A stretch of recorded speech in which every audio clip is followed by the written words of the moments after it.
Good morning all from India. Good evening to Chris Cormack and his team at Catalyst IT, and very good morning to respected panelists of the today's. So I request my team to please bring all the panelists and to the screen. Very good.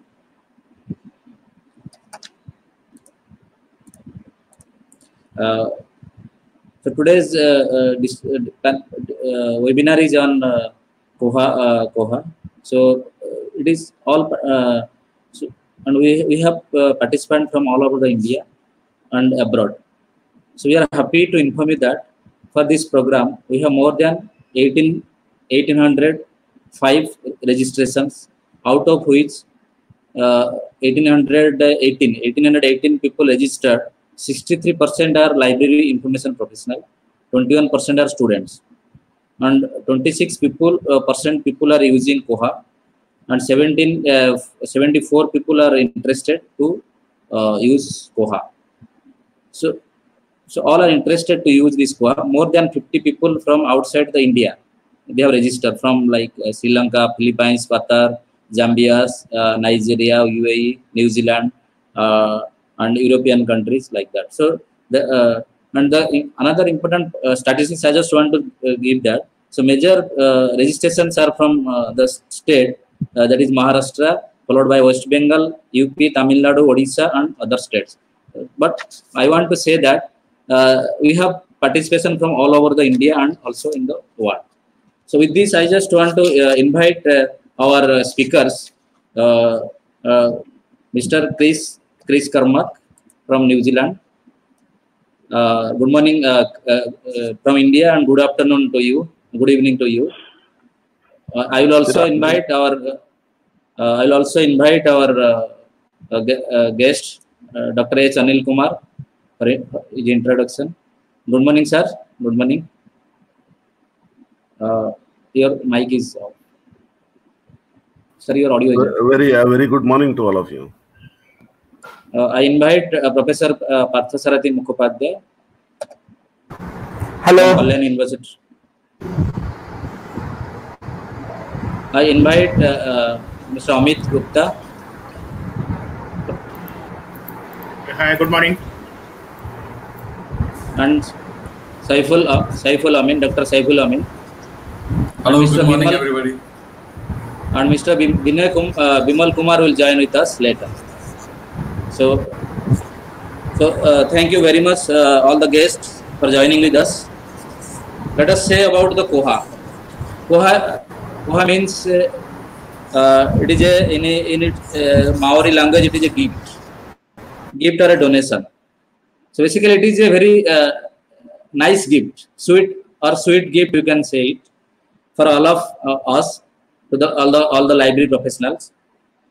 So, and also this is also important that people in India, as I mentioned that many people have already registered, and it is the mix of the people, and many newcomer also, they are interested to listen from none other than the developer Chris Cormack. He is the original developer. So we are delighted, truly delighted, and very happy and very fortunate and very lucky that this kind of expert, I mean both Chris Cormack and other experts from India, I was talking to them, it is a once in a blue moon. Like you cannot find every in a one platform, you cannot find such great personality in a single platform. We are very fortunate that Odisha Library Academy could able to invite them, and so we are thankful them that they have accepted our invitation and they have joined with us.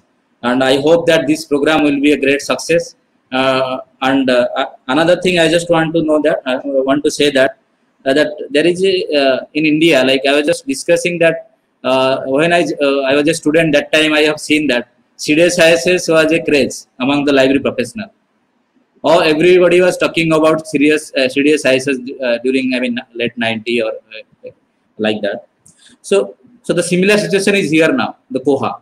So Koha is is a hot cake in this Indian library professional, and everybody is talking about the Koha. And we are, I mean, proud that we could able to host all our speakers for this. And with this, I just invite I invite our president, and I also thank to our Odisha Library Academy for giving me this opportunity to moderate this session and to coordinate the program. I am thankful to their office bearers like the President Dr. Banambar Sahoo, Vice President Dr. Kamal Lochan Jena, Secretary Dr. Vasudev Mohanty, Dr. Vijay Panda, and Avinash Das and other OLA members. And I am also thankful our web team, Dr. Satyaranjan Sahu and Niranjan, for helping us to managing this software. Initially, we had this Jitsi, but we tried a new software which has a better sound quality and other like we had some feedback that our sound quality is not that great. But we are this time we could able to maintain the quality and all. So with this, I just invite our President, Dr. Banambar Sahoo, to say a few words about this program and all. Dr. Banambar Sahoo, please.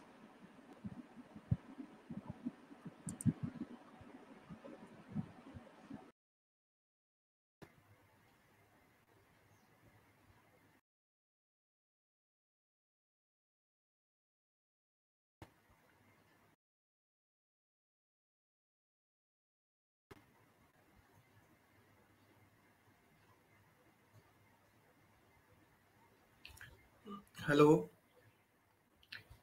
Hi, very good morning and namaskar. Greetings from the Odisha Library Academy, India. On behalf of Odisha Library Academy, I, Dr. Banambar Sahoo, President OLA and Library Information Officer of ICMR Regional Medical Research Center, Bhubaneswar, welcome the OLA's 4th webinar series this year and the first of kind as international webinar due to the presence of Mr. Chris, the original Koha developer of New Zealand.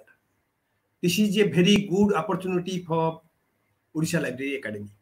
OLA is very happy to have with Mr. Chris Cormack and 5 panel members like Dr. Anil Kumar, IIM Ahmedabad, Prof.Parthasarathi from Kalyani University, Dr. Saiful from DRTC, Mr. Amit Gupta from the Koha India community, and Mr. Bimal from Mahatma Gandhi University, Kerala, along with our moderator and coordinator, Dr. Vibhuti Bhushan Sahu of IIT Bhubaneswar, who has taken the responsibility to host this the event. OLA was, I just want to tell two few lines about OLA. Odisha Library Academy, this is the brainchild of young library professionals of Odisha. It was established in 2015 by these young professionals, and the main objectives of Odisha Library Academy was bring the e-library movement in the country.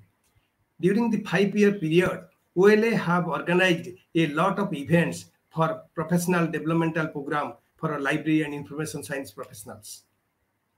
For e-library movement, library automation is must. Earlier, OLA has organized Koha workshop, and it was a very successful, and we have trained more than 200 library young professionals how to install Koha, and very expert members from India has the resource person in that workshop.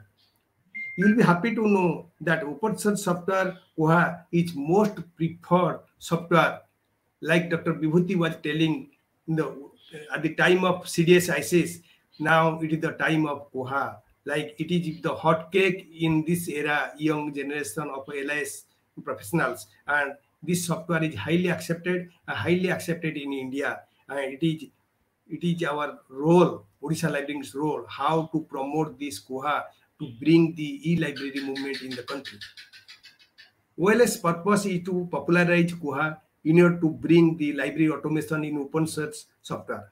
Today's keynote speaker, Mr. Chris Cormack, will discuss on what is new in the Koha latest version.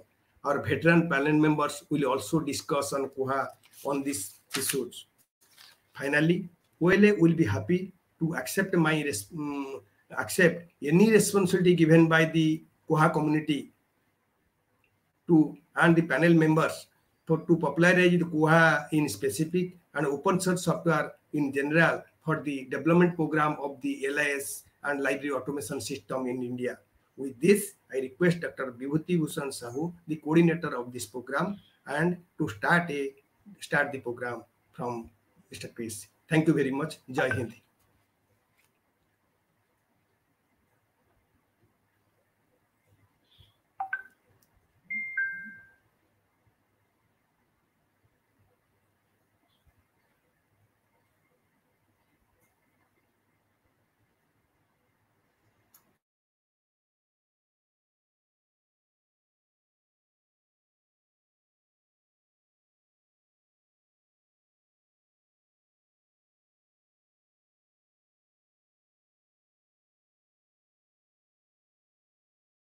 Chris Cormack. So he is actually Christopher Cormack. There is a word Kai Tahu Kati Mame. He will explain what is that, the meaning. Christopher Cormack has a BSc in Computer Science and a BA in Mathematics and Maori Studies. While working for Katipo Communications, he was the lead developer of the original version of Koha, which went live at Horo Henua Library Trust on January 5, 2000. Since then, he has served various roles in the community: release manager, question answer manager, and translation manager. Christopher works for Catalyst IT in Wellington and believes in free software and allowing users the freedom to innovate. So with this, I invite Mr. Christopher Cormack to deliver his keynote address. That is, what is new in Koha 20.05. Thank you. Please. Thank you. Kia ora tātou, ngā mihi ki a koutou, kua hui hui mai nei ki te whakarongo ki tēnei, tēnei kōrero mō te hotakarorohiko a Koha. Thank you all for coming to listen. I know you're giving up your Saturday morning to hear me talk about a library system, so I hope I'm not too boring for you. I'm going to start now by sharing my screen, and then we'll just take it from there and see how we go.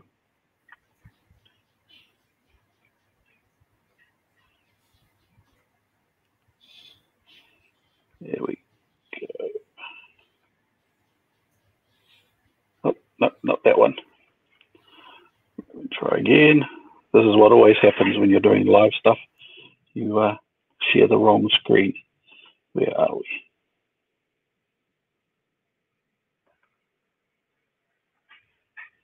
That one. This one. Here we go. Got it now. Okay, I hope everyone can see that. So as has been said, I'm going to do a brief talk on what's new in Koha in the latest version that just came out about a week ago. And the packages were just uploaded last night. So there's a few people out there using it now, but it's still pretty new. So first of all, who am I? So I'm of Māori descent. I am from Kaitahu, Kāti, Mamoi, and Waitaha, which are what we call iwi. I guess the English translation would be tribes. In the South Island of New Zealand, towards the bottom of the South Island of New Zealand. The next line there says Moiraki. That says I'm from Moiraki. That's a small town in the South Island. The next line, He Kaitahi Papatono Rurihiko Tokumahi, says I'm a writer of programs for computers, so a software developer. I'm one of the original Koha developers. There were about 4 of us originally. And I am on Twitter. You can find me there most of the time at Rangi Nui. So that's me. And I thought what we'd probably, a good way to do would be to start with a kind of a brief history of Koha before I talk about what's new. As always, it's a thing that Māori like to do, and a lot of cultures like to do, is that it's always good to look back before you look forwards. So we'll have a little look back from where we came from. The building you see in the picture there is Te Takere, which is the new building for the Horowhenua Library Trust, which is who commissioned Koha way back. So Koha started in about September of 1999, and we're now in June of 2020, so I'll try and condense 20 years into about 4 slides. So, as was mentioned, the name Koha, it's a Māori word, so you spell it kind of sentence case.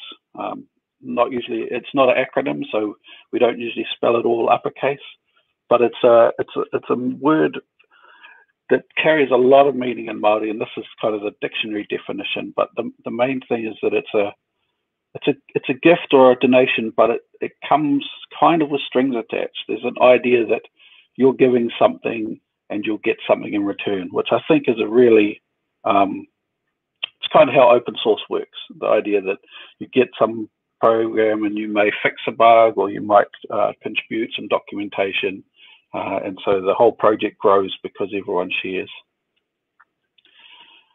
So this is kind of what it looked like when it first came out.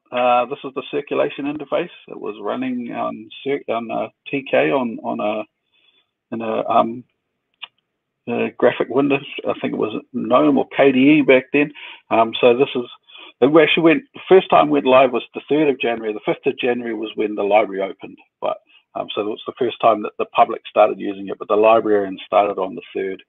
And it took from about, so we're nearly into exactly the 20th birthday, because version 1.0 was released in June of 2000, and we're in June of 2020. So we could pretty much say that we're celebrating the 20th birthday of Koha in this month, of the release to the world anyway. It was the first, when it was released, after we cleaned it up a bit, it was the first fully web-based ILS. And at that point, when we released the code to the world in June of 2000, 4 people had worked on Koha at that point. So then it looked a bit more like this in about 2005, 2006, maybe even towards 2008 and 9. Over this time, actually this is 2005, so it's not even it's not as early as I thought. So over this time, we set up Bugzilla, which is where we use to track our bugs and track our work. We set up a wiki, as all library projects seem to do. We added mark support, we added templating, and by the end of 2005, we'd gone from 4 people working on Koha to 39 people. So we'd grown a lot. What's that? 1,000%, something close to that. I should know. I did a maths degree. But yeah, it had grown a lot. And then coming through to kind of into the 2010s and above, we switched in 2016 to numbering Koha different. So we now number it with the year, then the month. So 2005 is May 2020, 1605 was May, what did we do? It was actually 1604, but May 2016. We switched the manual from DocBook XML to Sphinx, which is much easier for people to write. We added Elasticsearch coming into the last couple in 2017, 2018. And as of now, when I wrote this a few days ago, 401 people had code in Koha. So you can see we've grown from 4 to 400 in 20 years, which is quite amazing. Not many projects last 20 years for a start and also keep growing. So yeah, having over 400 people working on Koha, have worked on Koha, it's probably about 30 in a given month. It's quite amazing. I don't think any of even the big proprietary systems probably don't have that many people working on them. And so kind of now,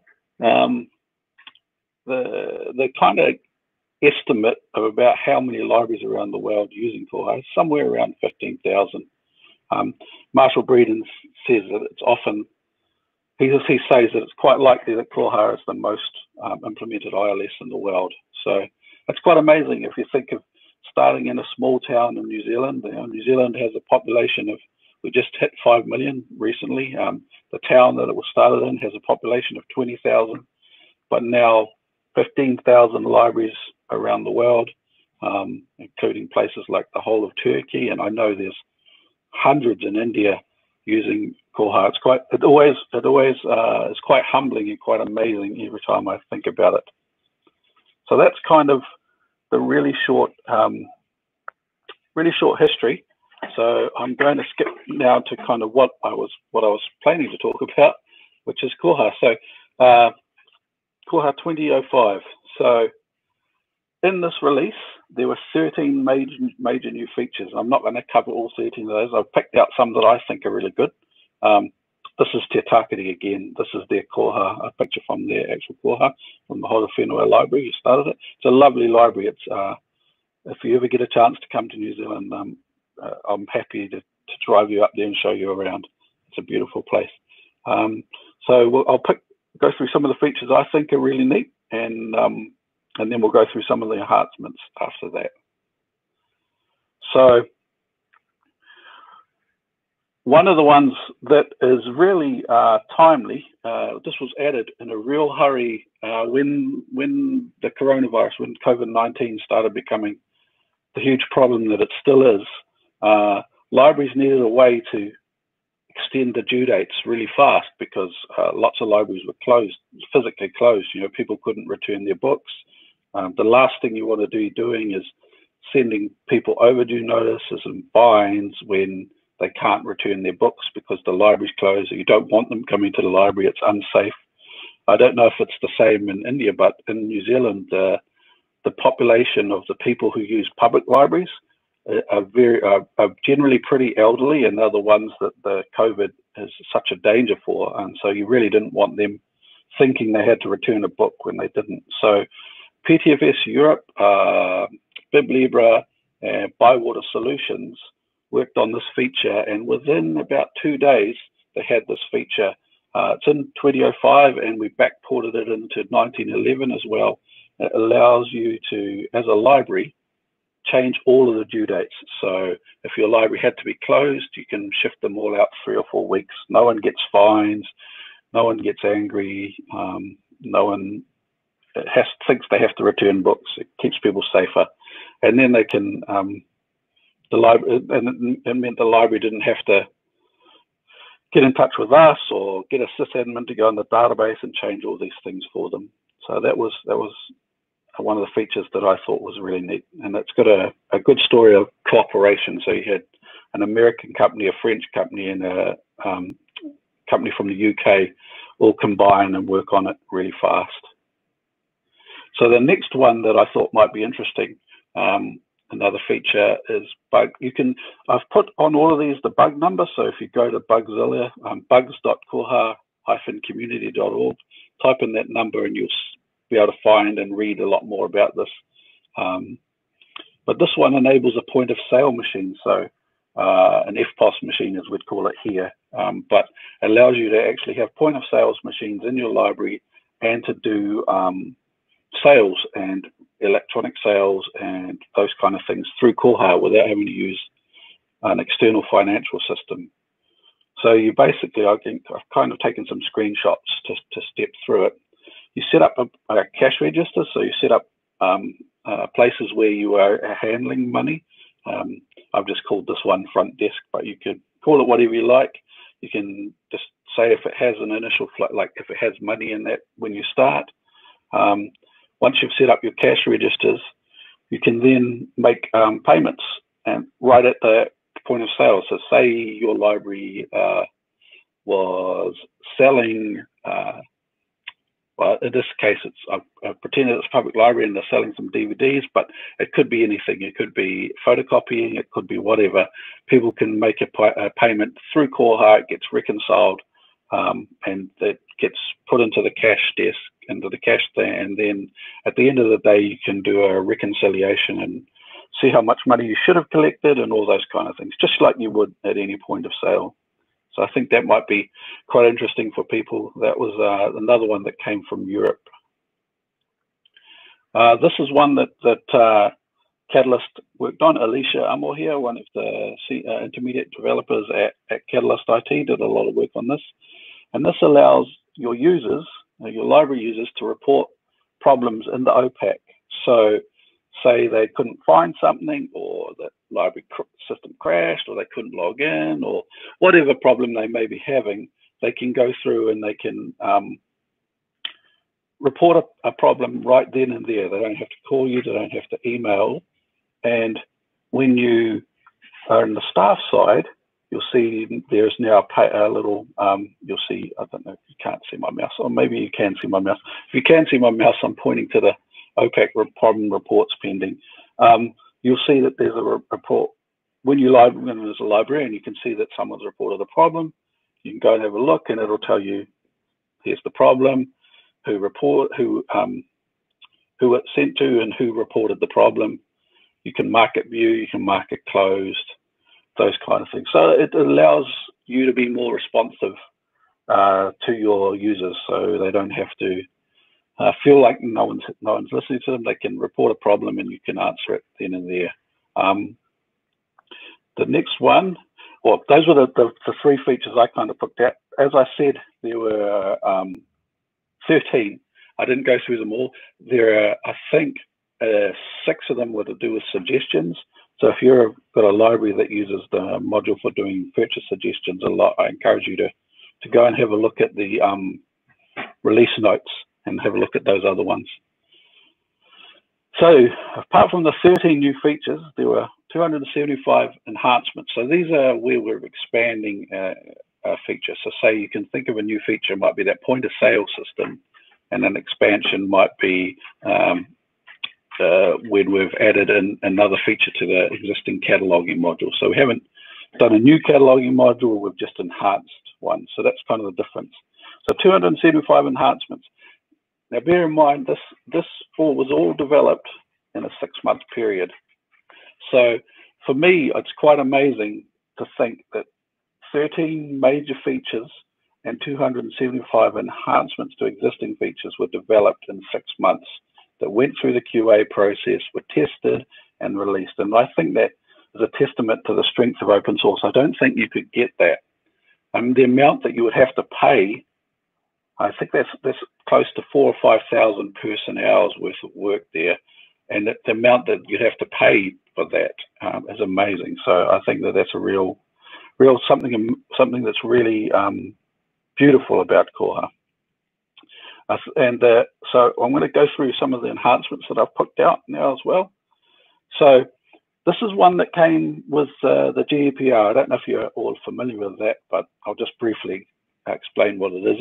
In Europe and the EU, they've got quite strong privacy laws, and they're bundled up and called the GDPR. So I think it's something privacy right, but that meant that you need to know things that Koha wasn't tracking before. And one of those things is you need to know the attempts of login. So now Koha, if you turn on the logging module and you look in the tools and in the login section of the logs, you can find, excuse that noise, it's my son just feeding our dog, which was really helpful of him. It will log all the login attempts. So you can see we had an unsuccessful one followed by a successful login, and that logs in. So you can go through and you can track login attempts, and you can see if people are trying to maliciously log into Koha and those kind of things. The next one for catalogers is in the cataloging interface now. You can see that the D now is before the 4. You can remove and reorder subfields, so you can drag. I can't show you this because it's not live. I wasn't brave enough to do a live demo, especially not on a webcast to potentially 1,800 people. But if this was live, you could drag, hover over these little hamburger, little 3 lines, and you drag those fields around. So you can reorder, and when you save, it will save in those order. So if you want your subfields saved in a certain manner, you can now do that, which I think catalogers will really like. Okay, moving on. This is something that may be useful for you. I think it's something useful for a lot of libraries, is that you can now apply discounts. So say you charge a certain amount for photocopying or a certain amount for a book rental, but you want to apply a discount on a case-by-case basis. So maybe a student or a professor or a lecturer or someone comes along and you want to give them a discount on the charge for whatever reason. You can now do that. So you can click on, you'll notice on the right there's an apply discount button. You click on that, it allows you to choose how much discount you want to apply. I think I went 10 cents in this time. Yes. And then now you'll see that we have a discount applied and the person only owes 15 cents instead of, so that allows you, it's not like writing off, but you can discount charges, which is, I think, another nice feature. This is one that people have been asking for a long time. You can see its bug number is 1475. So we're up to about 280,000, no, sorry, 28,000 now, and this is 14,000. So this is a while ago. This now allows you to change the number of results on a search page on that search page. So you get a drop down there, you'll see it says 20. You can change that and show 30 results or 10 or 50 or whatever. And that's in both the staff interface and in the OPAC, in the public interface. So it lets people see the results the way they want to see them, which I think is nice. Another one that I really like is we've been able to do regular expressions in the marked modification templates, but this lets you modify items with regular expressions. So say you may have a URL on your items in your 952U, your URL field, that may be www.odisha.library.india, something like that, and /C drive or /shared drive, something like that. And you may want to change, you've shifted all your stuff, you may want to change that shared drive into something else. You can now do that with a regular expression and change just the part of that. So this is really powerful. It lets you do bulk modifications conditionally. So if the pattern matches, it will change it. So you can do things like strip off, trailing spaces, clean things up, remove HTML, whatever you might need to do. You can now do that as either text, as you'll see there, or you tick that, click on the little regex button, and then you can do it as a regular expression.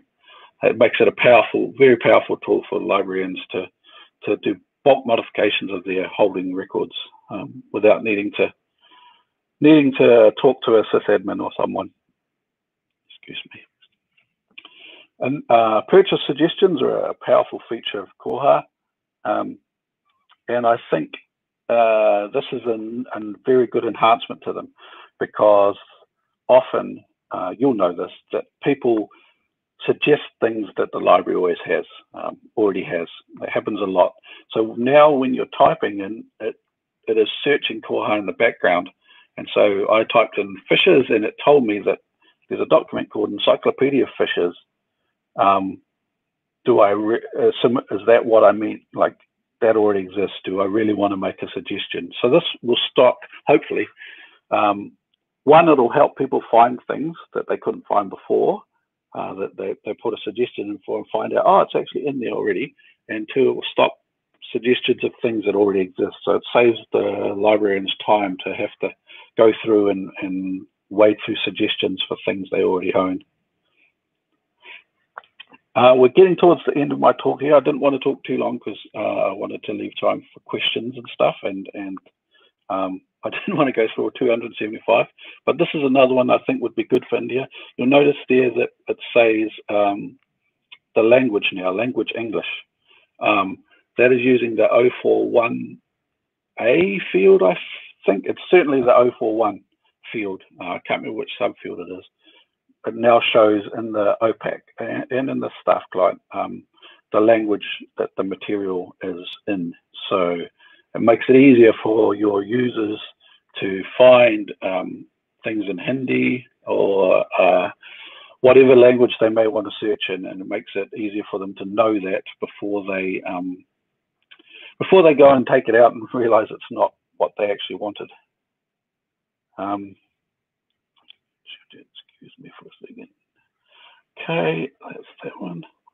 Right, and to go with that 275 enhancements and 13 new features, we also fixed 592 bugs.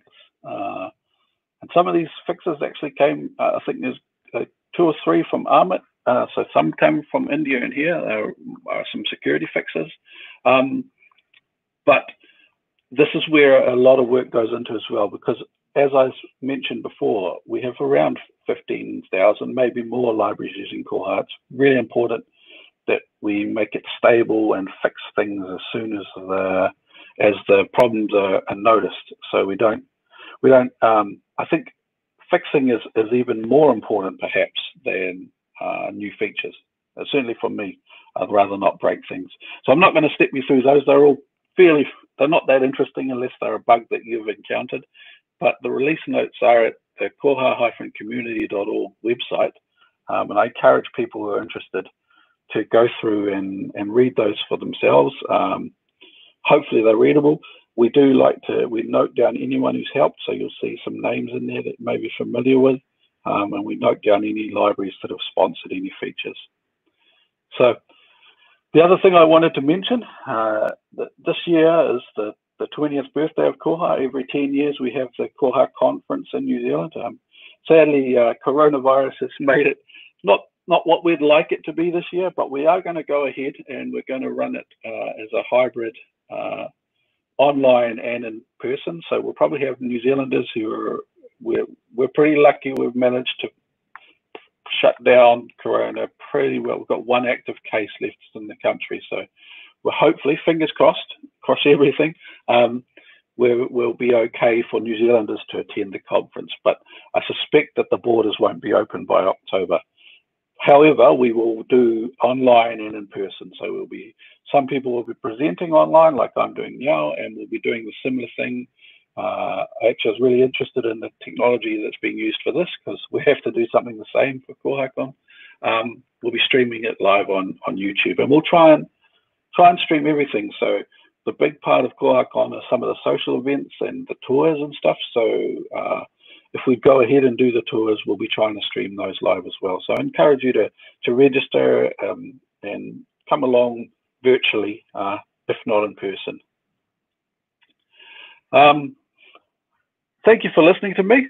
I think the point I always try and bring up is that Koha is only important because of the Koha, the community it serves. Like, the most important thing around it is not the code, it's the people involved. That's what makes the community great, and that's what I hope for there to be ever increasing participation from India, because there's a lot of knowledge, a lot of skill, and a lot of very intelligent people whose contributions we are not seeing, and I'd love for the rest of the community to benefit from some of the skills that exist in India.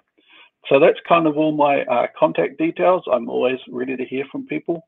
Drop me an email, talk to me on Twitter. You can find me on LinkedIn. My blog, I don't update much, but I do every so often. Feel free to read that. And again, thank you very much for listening. I'm going to unshare my screen now and go back to the just the main bit. There we go. Cool. So that's pretty much all I had prepared. I feel like it's hard when you're doing a live a webinar like this to know how fast you're going. You can't see the audience's faces. So I hope I didn't race through it too fast, and I hope you found it useful. Thank you.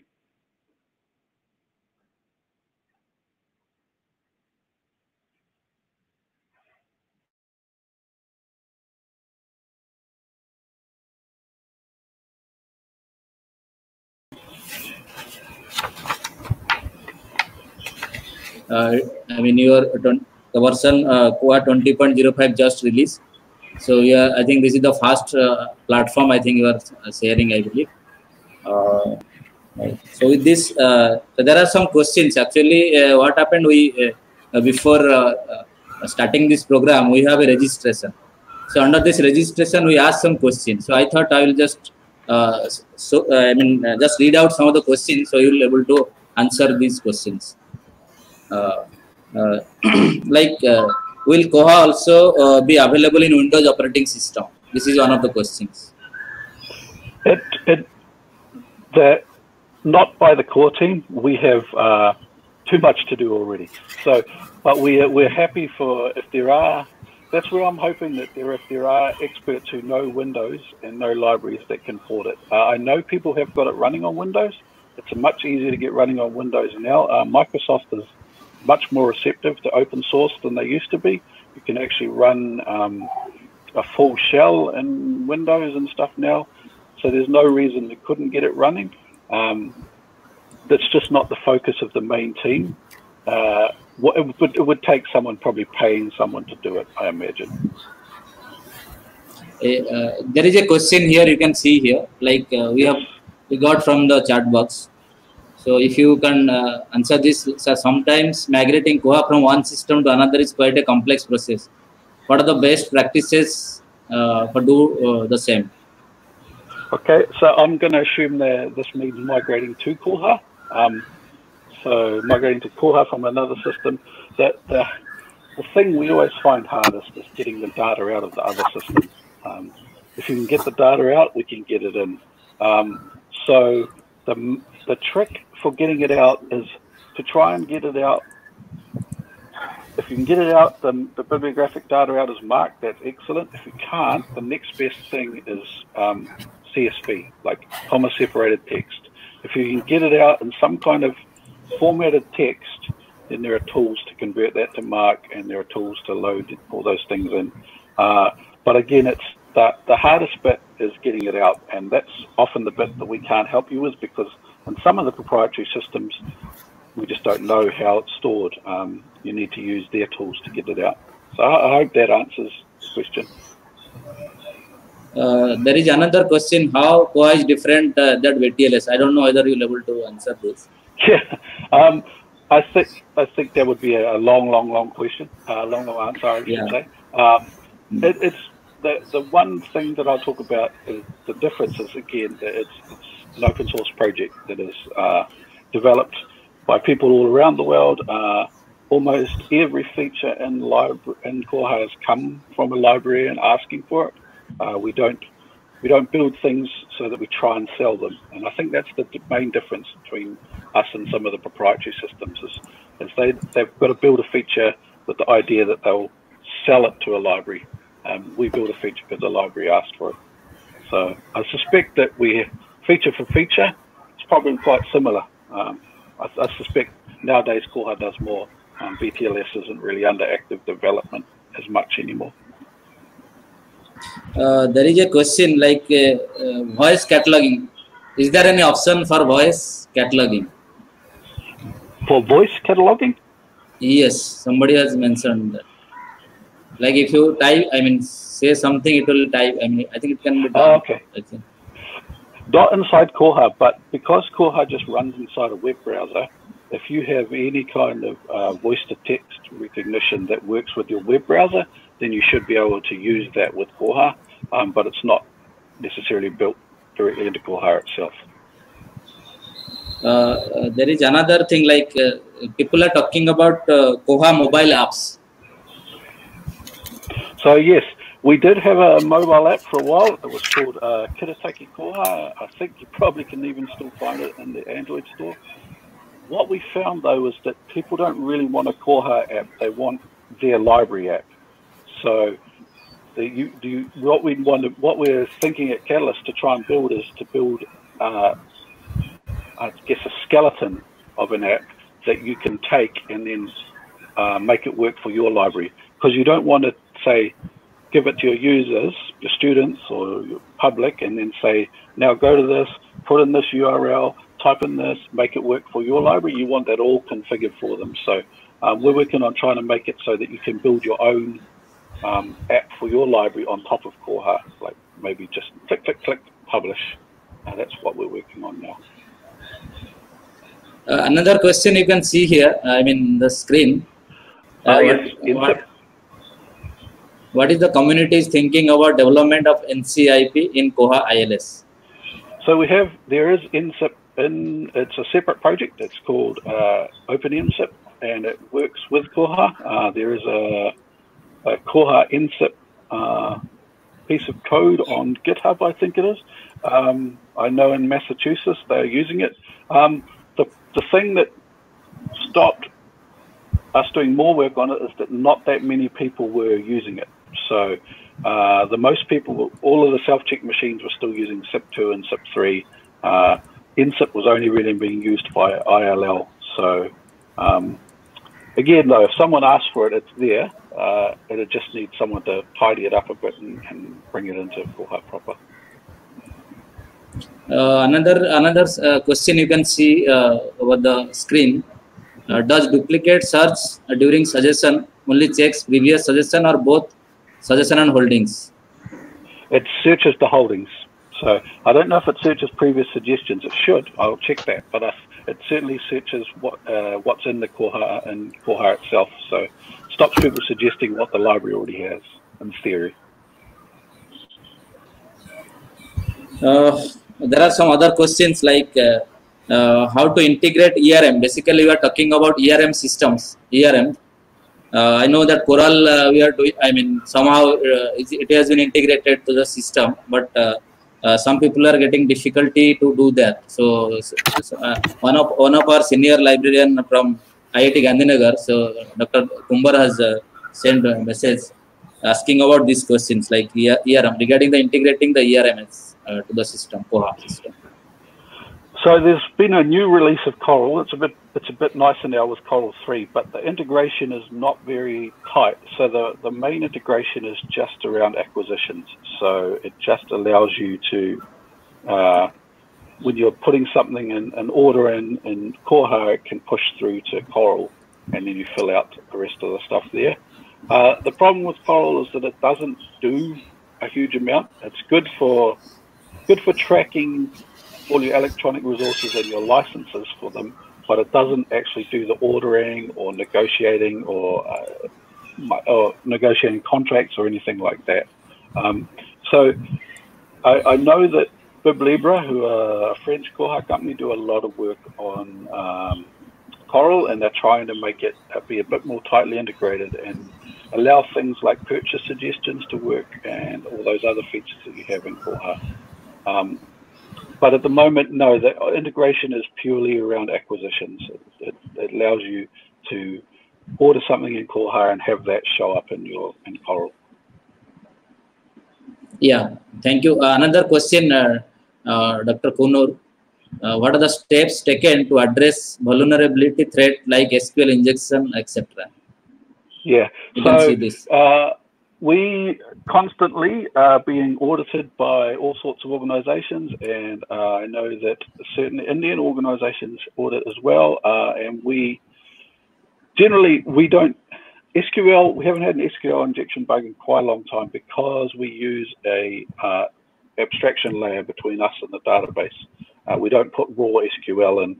So the main attacks that we see, or the main vulnerabilities, are around what do they call cross-site request forgery and cross-site scripting. But like I said, we get audited, and we generally fix security bugs within a day or two of them being noticed. Koha runs some libraries in New Zealand, like the Reserve Bank and the Treasury Department, so it gets quite heavily tested, and so everyone benefits from that. Yeah, another question. Can we have a union catalog for multiple Koha instances without export and import? Yeah, not really, is the short answer. Not just using plain Koha.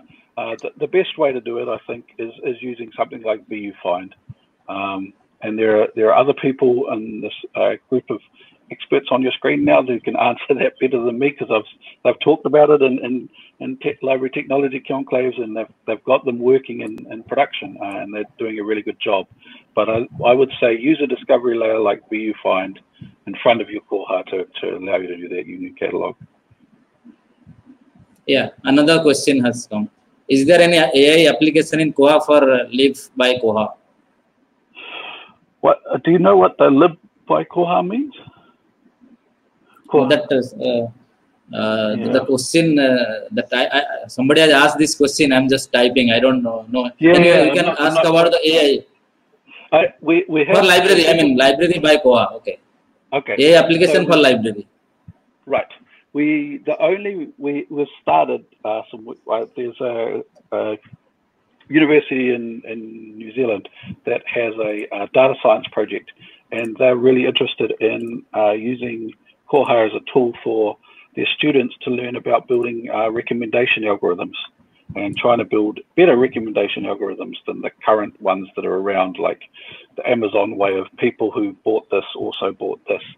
So they're working on, it's a subsection of AI, it's machine learning, but they're working on some smart ways of trying to do recommendations so that you can recommend stuff that's actually what people might want to read. That's probably the only real AI application we have at the moment. Thank you. Another few questions are there. I think we have time. We can take off. Like link to Moodle or any learning management system. Yeah. So I talked about that a little bit last year in the Library Technology Conclave, which was focused kind of on e-learning as being library's always been a place of knowledge, and why shouldn't it be a place of teaching sometimes too as well. And so there has been some work. There are a few ways that people are doing it. The work that Alex, who's one of my colleagues, has done has been linking Moodle and Mahara, which is a e-portfolio system, and Koha together. I forget the underlying standard. I'll remember it after this, I'm sure, but linking them together that way. But one of the other things I'm interested in doing, you may have heard of Folio, EBSCO's big library platform. That has what they're calling it's kind of like a bus, a transport layer that allows different things like EDS to talk to a library system. I'd like to investigate more using Folio to link learning management and finance management and student management and library management systems all together with this underlying bus. But no, it is working in production in two places using Moodle and Koha. You can do things like the course person who's designing the course can search Koha from within Moodle and mark some things on course reserve from within Moodle, not having to go in, and the students can place reserves from within Moodle and vice versa. So the first thing is single sign-on. That's the big challenge. Get that going, and then you can start sharing information between them. Yeah, thank you. Another question that has come, that somebody has developed a Koha, like LIS Academy has developed mobile apps for Koha application. It is free on Play Store. Is it possible to package it with Koha? Yeah, I'm sure. I'd have to go and have a look and have a chat. We have the Koha community have development meetings on IRC, which is an internet relay chat. It's an old way of typing to each other. And I can put that on the agenda for that. If people want to send me the link to it on the Play Store or the name on the Play Store, I can go and have a look, and I'll put it on the agenda for discussion at the next development meeting. Thank you. So another question it has come. I think we'll take this as a last question. After that, there is no more question, because I think you've already bombarded with many questions now. If I want to set up over 30 libraries using Koha, would you prefer to make one server and 30 client or 30 separate installation? How can I make all the libraries share data if they all are server?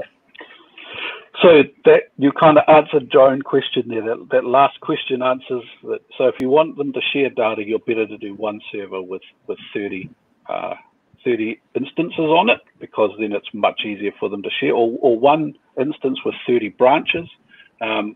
It becomes, if you're wanting to do it on 30 different servers, you're making a lot of work for yourself for a start. That's 30 machines you have to look after. And if you don't need that separation, you don't need them to be separate, then you're better to do them together. If you were to separate them like that, then again, you'd do something like I mentioned before, use VUFind or something like that to provide a union catalog over them. It just depends on how separate they need to be. Okay, thank you. Sorry, one of my colleague has already sent. I don't want to say no to him. Why punctuations are not coming automatically while cataloging? Yeah. Is there any possibility in future? Yeah, please. There would be a possibility. It's something that is quite hard to automate. The thing with Koha is that we try and support more than just Mark 21. We support Unimark and Normark and stuff as well. And they all have, and even within Mark 21, you have RDA, punctuation, and you also have the old standards. And so it's quite hard to do in a reliable manner, is the short answer. If someone developed it, we'd certainly release it. Okay, thank you. Anything wants to say, sir? Professor Mukhopadhyay? Actually, I want to add one thing, what he said, that punctuation marks are part of the mark record. If you are not giving punctuation marks inside your mark data, then your mark is not validated. So Koha can do it very easily, that punctuation marks can come. But if your data is without punctuation marks, then you are not following mark in toto. And there is no way that you can follow a standard halfway. Okay. So that is my summary. Okay. Any question from your side to the panelist? Any question from your side to Chris? Okay. Thank you. Thank you, Chris, for joining with us. For your talk. It is really interesting and it is learning for all of us. Hopefully, we'll learn a lot, and it has created a lot of interest among our professionals, especially for the student and the budding professionals. So thank you very much joining with us, and please be with us. We have next we have a panel discussion on Koha India strategies for sustainability. Here because you have given many things to Indian libraries, so here we want to discuss how we can contribute to you, to your community. So we have all the experts in this field, so we will discuss with them how will part of the your Koha program, so that I think this will be a win-win situation for all of us. And you know that there is for any open source software, there are a lot of problems are there, like updation and all. Many of good softwares, they have extinguished in a low time. Okay, we have seen many good library softwares, they have extinguished in very short period. Okay, so thankfully Koha has served 20 years till now with new updates and new features. So hopefully our Indian people, our library professional, and also include other program or community, they will part of this, and Odisha Library Academy will certainly try our best to popularize the Koha to get it a success for all of us. Thank you very much for joining with us. Now we will start. Now we will invite. Niranjan, please.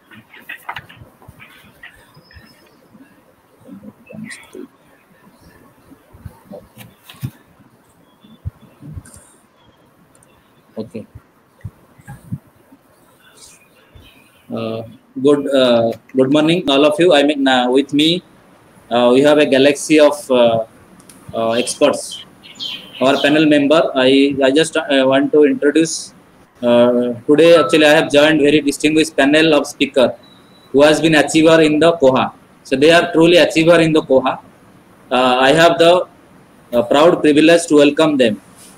In this Corona pandemic, we have learned a lot of lessons. Still, we are learning many lessons, and especially during this period, it has given an opportunity to contact so many people. Okay, I can tell that during this period, we could able to organize such webinars and provide various. It is a learning for, I think, especially for the student. I can tell you, during our time when we are student, we are hardly knew who are the expert in the field, so that you can listen. at least during this period, students can able to listen from the experts who are working. And it is truly helpful, and also for the professional who are working in the field and they want to build a career in the library professional. I hope this will be helpful for all of them. And like I have mentioned already, that Koha has given a lot of things to us. Especially, I don't want to take much of time, but still I will tell what I have done, so that I'll give my background. We have, I mean, in Koha, not in my career. Okay, in Koha, actually in IIT Bhubaneswar, we have Koha. Before to Koha in 2015, we had two software. One was BTLS, then we shifted to another software. So like this, there is a discussion. We should go for the open source. Being a open source supporter, we tried our Koha, and it is a home. I mean, it is done by our team, and there are a lot of challenges we faced, but we accept all the challenges, and we learned a lot. We used I mean, Excel data, transferring the data. Then we tried very many innovative methods like call number. There is no class number and book number. We tried to add some methods. So there are so many innovative methods we did using the Mark 21 also. Finally, anyway, Mark edit was there. So you could able to transfer, and finally it is working fine. And we are running currently with the good latest version. Another thing I want to say that Koha is up to like it is support for 1 year and 6 months. Okay. So I request all the Koha user, they should upgrade and update their system regularly, so that they will get new features and they will not face any problem, because after 1.5 years, then there is no support. Okay, what I understand from the website. So with us many experts, so we'll invite one by one. It is very difficult to I mean, really difficult to introduce each one of them, because, and also it is very easy. If I don't introduce them also, it is very easy for me because they are well known. Okay, I need not have to introduce them, but still I have to introduce because this is my job. With me, our Dr. H. Anil Kumar. He is presently the librarian and head NICMAN IIM Ahmedabad. Dr. H. Anil Kumar has a doctoral degree in Library and Information Science from MS University of Baroda. He secured gold medalist both in a master and bachelor degree. He has nearly 3 decades of professional experience in various reputed institutions.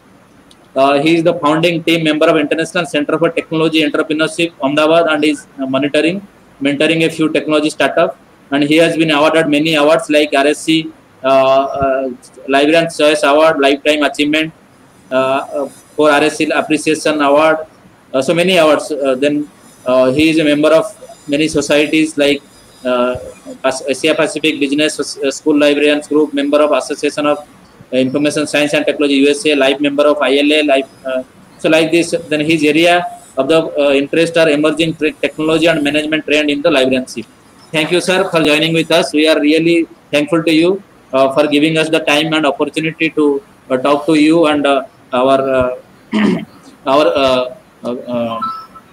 professional are also. Then with us, Professor Parthasarathi Mukhopadhyay. He is well known in this field. Where is Professor? Professor.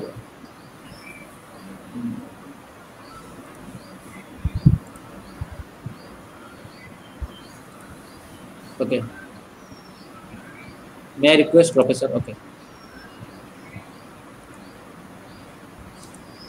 Professor Mukhopadhyay is a professor in Library and Information Science, presently head Department of Library Information Science. He is a recipient of Best Young LIS Teacher Award, ISLIC. He is an open source enthusiast and worked as a developer and promoter of many open source software like Viewfind, Koha, Omeka, Moodle, and Open Refine. He has more than 100 publications. He has a recent book on interoperability and retrieval published by UNESCO. He acted as a metadata consultant of NDL project. So there are many things I cannot tell you, but and he is well known in the field. Many people like him, and including me. So I welcome him for this panel discussion. We will listen from you about our future plan. Thank you, sir, for joining with us. Now I will invite Dr. Saiful Amin. He is a good friend of mine. He is visiting faculty DRTC and Director of Library Service Systematic. What happened?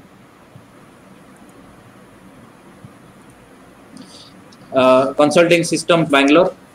And he has a BLIS from AMU, Aligarh, and DIS from DRTC, Bangalore, PhD in LIS from Pune University under Professor A.I.D. Prasad.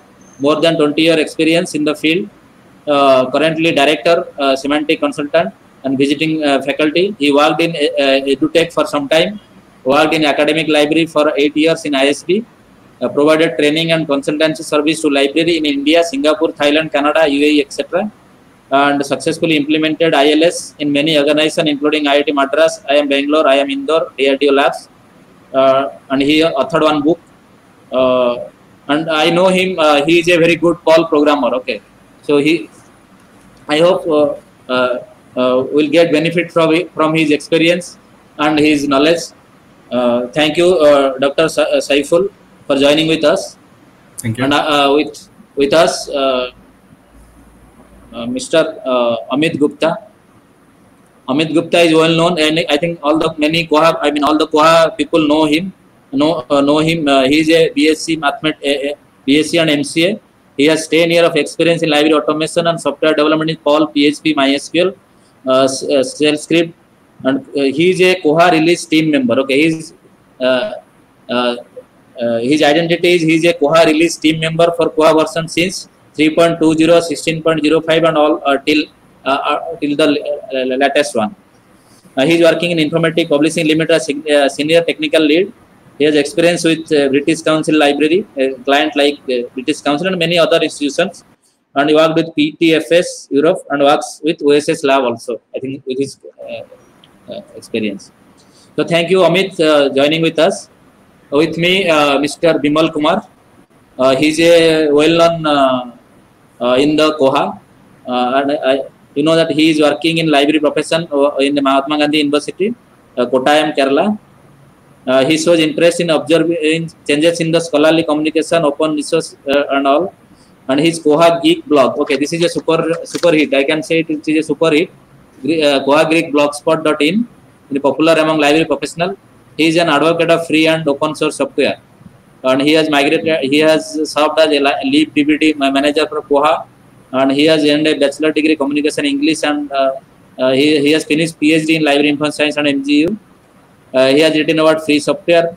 I think yesterday he has published one book, it seems. Okay, so Bimal Kumar, welcome you to this this program.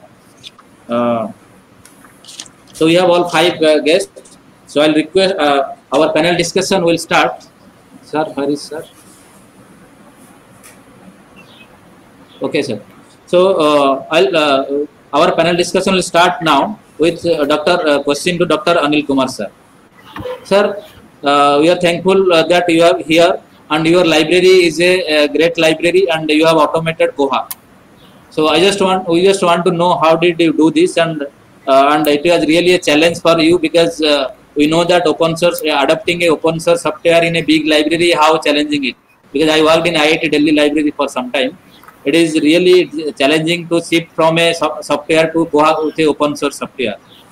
But then as a senior library professional, how can you inspire our library professional, and what are the barriers you faced in technically, especially in technically point of view, and how do you think that we need a Koha group? Because you see in Koha community there are so many groups are there. In like Italy, yesterday I was going through one Koha Italy group. So like that, is there any need for a Koha group for India with the global community, and how do we sustain that model? Sir, we want to listen from you, sir. Please. Thank you, Vibhuti. First of all, I must thank you for inviting me for this discussion. It was a wonderful experience listening to Chris about the latest features and the bugs and the enhancements that they have done. Now, before I actually tell you, you had a right question that, or a perspective that for large libraries, it is extremely difficult to decide in migration whether it is open source or proprietary, right? When we started, it was in the year 2009 that we started exploring the option of changing the software. We were using Lipsys at that point of time. And there were a lot of suggestions of, improving the features of the software from the user perspective. And when we were surveying, one of the things, that was the time when open source was catching up in India. So we had decided, the library committee, the library staff and all got together, decided that we should promote open source. And that point of time, there was, I think, only 1 or 2 open source which are available. And at that point of time, Koha was the only software which was accessible very easily on the net, and we could do it. So 2009, the challenge was, who is going to support us? We studied Koha, and that software was not fit as it is to be implemented at IIM Ahmedabad. They needed a lot of changes. For instance, very small thing, if you have one vendor and he supplies book in multiple currency, which is a normal thing in India. So a vendor XYZ will supply book in dollars, also in UK pounds, also in rupees. You couldn't do that. You had to create 3 vendors. You cannot have one vendor, multiple currencies. So there are very small things like this which was not feasible to implement. So therefore we decided, and we had a technical IT person in the library committee who suggested, why don't we hire outsource this part of customization and support. And the challenge was in identifying who is there. There was no vendor in India, as far as I knew. So we tried a lot of people I knew. And finally, I thought it was better, why don't we ourselves offer somebody to start a sort of a company around support of Koha. I'm talking about 2008-9. Then there was a company called as LibSol. It was one of my students in a technology business incubator who was a solution provider. We gave him that opportunity and showed him the software and said that there is opportunity in India, why don't you start doing this? And he also had a Perl programmer, which actually suited for us. And they started developing. It took 2 years. One is to train the vendor on the library operations, and two is to make a large library staff understand the change that we have to go through. Because change, everybody is very resistant. Everybody was saying, why do you want to change? But the users wanted change. So if you go by staff convenience, you don't need to change. But if you go by user convenience, you had to change the software. After 2 years, that company wound up. After all the effort we put in, and we were ready by 2000, I think, 10-11, it was by end of 2010, they wound up and said it is not sustainable for us. And it was a small startup company. Then I had to scout for another company. I don't know if you all remember, it's still there, some company called as InfiBeam. It's an e-commerce company. They developed, there was also one of my ex-students of MBA of IIM who was there. They set up a small department to do this work for library support. And there they worked with us for 6 months or something. And then we discovered OSS Labs, where we found that Amit Gupta was one person in India who was doing some coding for Delhi Public Library. And Delhi Public Library probably is the largest library. And if you look at the first installation, that was a large library implementation in India. It must be DPL, if I'm not mistaken. It was in 2011 or something like that. Amit can correct me later on. And OSS Labs had Amit and Savitra, who was also a wonderful person. And we started outsourcing. It was under OSS Labs in Bombay. And again, the 2011 end, they shifted to informatics as a division for support. And so we shifted our migration also, the entire support to. So my journey has been actually a story of entrepreneurship of Koha in India. Different companies coming and then doing the support and customization. But my larger point is, this is the challenge that we faced. We did it. The advantage of going for open source is my library staff got trained on the complete workflow of a library. See, understanding implementation of an OSS in a large library is making the staff to redo some things which they are not used to, which they are working for 20-25 years in an old proprietary system. They had to convert to a new OSS system where all the processes were new and they were all international. So you're actually benchmarking against international practices. Whereas at certain times you have to localize it. Like I told you about taxation, about one vendor, multiple currencies, these sort of things.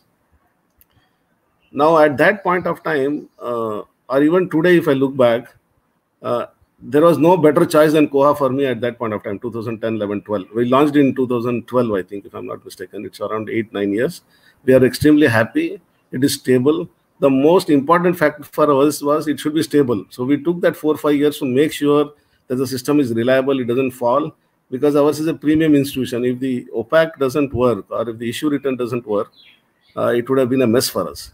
The second most important thing was the book recommendation system of Koha, where a user recommends and the alert goes to the staff processes, the book is ordered, the alert goes to the user, the book arrives, the alert goes to the user. This was precisely what the library was looking for, and there were a lot of complaints in the library that we recommend books but nothing is coming back. Whereas the staff would have ordered, the information was not transferred on time. So Koha had that perfect, and that is one user perspective feature of Koha which beats the other software at that point of time. The second thing is, from user point of view, even today if you look at it, I am not very happy with Koha. Let me tell you, though this is a Koha conference, there are a lot of desirable features to be put in there. For instance, integrated library management system doesn't mean it is from the library perspective. It has to be from the user perspective. In 1990s and 2000, that is how we developed our automation. History of library automation works from the library perspective. Though we were thinking that we are serving the public and we are offering services, our ILMS is all internally, it is very strong. For example, a software like Libsys is a very strong software, its fundamentals. But I think it failed, or the others are failing, because we are not looking at the user's perspective. So Koha, if it has to have a future, we have to look from the user's perspective and develop it in that direction. For instance, very simple thing. If a user comes to a library website, he doesn't come to see what you're offering. He is coming to search something. That is how the website has to be designed. If somebody is coming to OPAC, he is not coming to search only books. For a user, a library system, automated system means that person needs to have an ERMS, needs to have a discovery, needs to have a remote access, needs to have the book catalog, needs to have an institutional repository. It should be a one-window search, right? That is the future for any system that is going to happen. For example, Chris mentioned about Folio. That's a perfect platform or a bus in which you can integrate different items like Koha, and then, so at the end of the day, the user will see only one sort of window, and that will be the perception that he will carry around. So if Koha doesn't work up or match up to the level of integrating different systems quickly and offering one sort of a window, we will not find much takers for this software. But as of today, Koha is one of the best that is there. It has a good future. There is a good ecosystem now. There are the other important thing for success of any open source system and for Koha is the ecosystem of vendors in India who can support Koha. That is slowly developing, though it is not as good as it should be. Third, when big libraries like us fund some development, it has to directly go into open source domain. For example, NCIP we have already funded. And we try to do it because we are RFID integrated, and Amit can comment on that. And one of the things Vibhuti was asking is how do we inspire or promote such activity is we force the RFID vendor to fund the NCIP integration. We told the RFID the company that if I have to buy your product, you get an NCIP module developed in Koha for us and then release it to the public. He funded it. There is some technical itch, otherwise I think by now it should have come up on the open domain, right? So things like this, if we can work at from the user's perspective, there will be a lot of things. There is a list of other things that I feel are important. These three focus questions Vibhuti asked: how do you inspire senior library professionals to inspire library professionals to get involved? I don't think you can force anybody. It is a user's choice. If the user thinks Koha is better, we should go for it. Number one. Number two, you cannot, this is a lifetime opportunity. Libraries cannot go on migrating. Once you migrate, especially for a large library, it is like a lifetime decision. So we would prefer the same software to go on, developing to a level where we don't have to change, right? And now time has come where Koha has to match up to international standards, have integrate different features and systems into it. The other thing is with technologies like VR and AI coming in, we have developed with the help of Amit itself, we have developed an API from Koha, which is integrated with a virtual reality system in the library.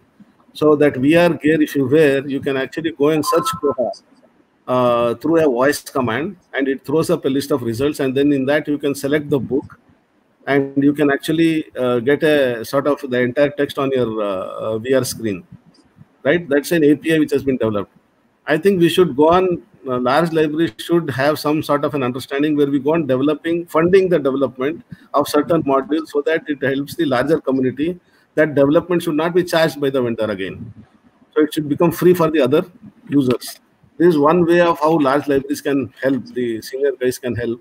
But we should not be selfish in doing it only for our library. So when you sign contract and fund any development, you should make sure that there is a clause which says that this development should go into open source domain, and anybody in India should be able to use, any library in India should be able to use it without again repaying the cost. You can charge some maybe 10% of the fee for installation or something, but the entire funding for development should not be done. Do we need a Koha India group? Definitely you need. United we stand, divided we fall. And the onus for development of Koha would have been better ODA or any other associations like InfluMnet or somebody actually taking the lead. Unfortunately, that is not the reality because they have their own software, which has a lot of things to, it's a software which is forced to be bought, Sol. And Koha is something that is developed on its own and it has been nurtured on its own. And it would have been wiser for the government to invest in something like Koha rather than do it in Sol. I am not against Sol. Sol is also good software. But when we have an international software which is developed and we have international inputs coming in, why should we limit it to a local input sort of one organization, 2-3 developers sitting and giving us some features in Sol? We should look at that in the larger perspective. How will Koha India sustain crowdsourced government? I mean, it's the same thing. The libraries who are going to fund for development, who should go for development, there are different categories of libraries who are implementing Koha. Smaller library need not have a lot of features. They can have some simple features, they can go ahead. There may be mid-level libraries who need a few features. Large libraries may need very specific features, which is, like for example, documenting your reference queries, your e-commerce, point of sales, which is not used by everybody. That funding has to be shared, and so that it goes to the larger public. So these are some points I thought I should share with you. There are other suggestions which I can share later. I'll give time to the other panelists to. There's one last thing is Amit and Chris, for instance, I wanted this specific input for you. Why is it that we are not able to integrate the library map along with the collection which shows that where the book is available with a simple red and green signal, like for example, SoftLink International has a software, and I'm surprised that is the only software which has that feature. And it is such a good feature for the users that when you go and search for a book, it says this book is say 621.3184, and it shows in your library. If I draw the map and link it to that file, it shows in this floor of your library on this shelf approximately. If it is a red light, it is issued. Green light means it is available. So this is a very simple feature. We have been struggling to impress upon Amit to do something about it. It's not happening. And I think this feature is already developed by Bywater. Some AnyExpress library is using this feature. I'm correct, Chris? So why don't you promote it? Yeah, so let me check how Bywater developed this one. Then I can able to. If you allow me today itself, I can show you a prototype how that can be implemented. So Amit, can you get back to us on that? Yeah, sure. Yeah. So these are some points, and the last point for Chris was: is Koha a screen readable sort of standard? Does it follow for blind people? The public side, the OPAC does. The staff side, mostly. We're lucky at my work. We have a visually impaired person who's totally blind, and he's our accessibility expert. And we get him to test Koha every so often. He was able to circulate a book with entirely screen reader, but the staff side needs some more work. So it's good for the students, good for the users, not so good for the librarians yet. Okay. Yeah, Vibhuti, I am done. You can go ahead with it. Yes, and also what you will do for the Koha improvement. So thank you, sir. Thank you for all your work. 2.1. So recently we checked a lot of open source software, how these are compatible with the WCAG 2.1. So there is a score called ARIA. So Koha scored 17 in ARIA, and it goes that if your score is better than 15, then you are quite compatible with the visually disabled people. Okay, thank you, sir. There is some disturbance, Professor Mukhopadhyay. There is some sound disturbance, it seems, to your end. So now I will invite Professor Mukhopadhyay to share his feelings and how he is a professor and also he is a technocrat. I mean, he is quietly involved in the open source movement, and he tries all kinds of open source software and all. So there are some questions we have marked, like can library professional also help in coding or documentation or translation in Koha? Because there are the requirement. Some time back I was just reading a interview of Chris. Okay, so our user is increasing, but these things are not increasing. Like coding, documentation. I mean, people are not that much like user. So whether as a library professional can we help in all those activities and other things, like what are the priority areas for Indian academic libraries? I think this is your talk. Future development of the Koha, and can we think of developing an open source consortium like we discussed about Koha India Group? You are proposing open source consortium kind of thing. And also another thing, I just want to say that this title has been given by Professor Mukhopadhyay, like is Koha India strategy for sustainability. So I must acknowledge that one. So here, please share your views and your suggestion, please. We will be fast to report me whether I am audible enough or not. Yeah, you are audible, but you are audible, but there are some problem. I mean, like outside sound are coming. You are audible, but so let me take 1 minute. Yeah. Now I think it is clear now.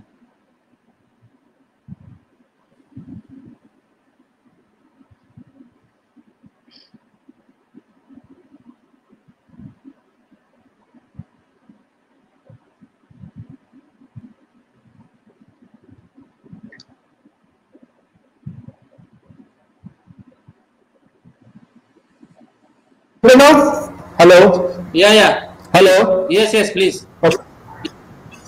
So can I share screen now? Yes, you can share.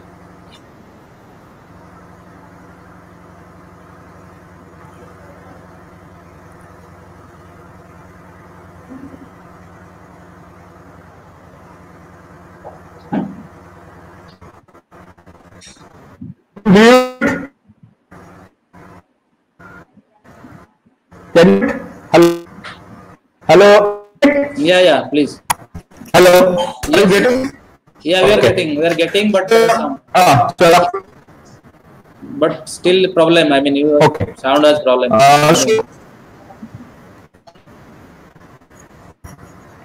Sound is actually, am I not audible enough? Yeah, you are audible, but there's some outside sound are coming. Okay, please continue, sir.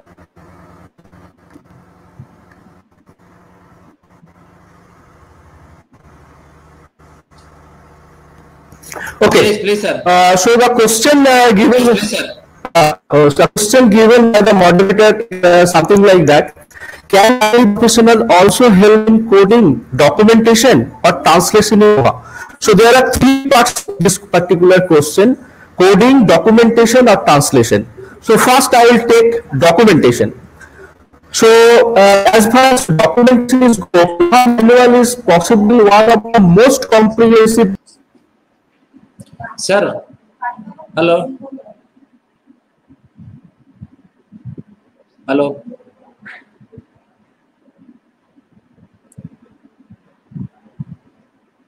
There must be some problem, Vibhuti. Yeah. So I think we should we'll start with the next speaker. Then once he joins back, then we'll continue with him. So now with us next speaker is Dr. Saiful Amin. Can I get this? Okay, Dr. Saiful Amin. So he's good in technology. Okay, he is teaching in DRTC, and he is good in technology. He understands technology very well. So my question is how to increase the Indian developer community inside the Koha community, because you have also contributed some of the like DSpace and other software. So in Koha, how do you do? I mean, how you can increase the Indian developer community, and is there any issue in submitting code to the Koha community? Because since Chris is there, so we should know what are the problems we are facing while submitting any code or anything. So Saiful, and how Koha is being taught in LI school. Another thing is the LIS school, how LIS school has been doing this Koha training to the future generation. Dr. Saiful, please. Hello. Yeah, thank you for inviting me and having me in this wonderful presentation and webinar.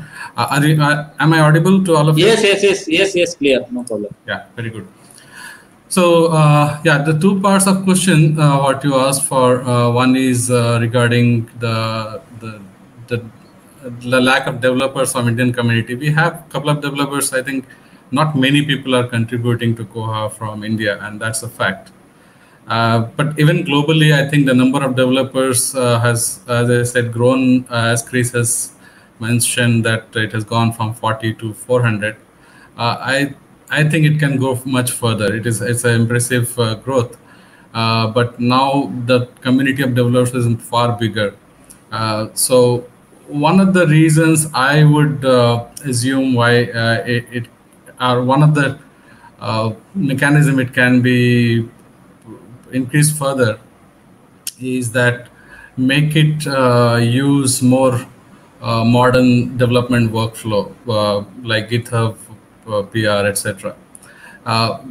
As I say, even the tools Bugzilla, etc. are used, which are quite fine. It's used by many large projects. But even communication tool like IRC chat, which is really impressive tool. But they're all, again, I'd say more of 90s tool than today's tool. People are using more GitHub workflows, continuous integration tools like Jenkins and all that for checking bugs. You have GitHub pull request for accepting patches. Koha insists on a particular way the patches needs to be submitted, which requires, let us say, setting up a development environment using Vagrant and using some ways to test the code at developer end. That's all fine if you are only working on Koha, but if somebody is working on multiple projects like DSpace or Drupal or maybe other projects, we have to make sure that the submission of patches becomes platform agnostic, or rather development environment agnostic, so that anybody from any platform, whatever platform they are using for their development and testing, they should be able to submit their code through simple GitHub pull request, and then that can go through some kind of automated test using continuous integration, which most open source projects these days use in GitHub. And once the testing is done automatically from the continuous integration platform, then somebody can review the patches and then approve. I think that will be more modern than using just one way of submitting patches and improvements on the code. That is one. And secondly, also communication tool. IRC, I have myself gone and got a lot of help, but I think something like Slack would be more preferable to some today's developer who are maybe born in 90s and not seen those kind of HTML specific tools. So that is one part of it.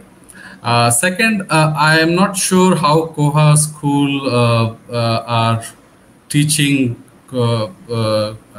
library schools are teaching Koha in library across the country, because I have passed more than 20 years back. So those days there were hardly any computer lab of repute. We didn't have that much internet connection, etc. So technical kind of training were far limited those days. But now it has been possible for many library schools to, I guess, teach modern technology. I am not too familiar with how it is done, But I think the conferences and webinars are quite many workshops are being held across the country on Koha, etc. And they are quite helpful for many users. I think that is fine, but major challenge in Koha comes when you try to map the learnings of Koha into your local environment. And that is in the local environment in the sense every library is different in certain way. They have their own rules, their implementation, their own policies, their own legacy requirements, etc. That needs to be met using some kind of improvement in the code or some functionality or some kind of integration things. So I would like to briefly show one presentation, maybe 2-3 slides, just to show how you can make sure the implementation of Koha is successful.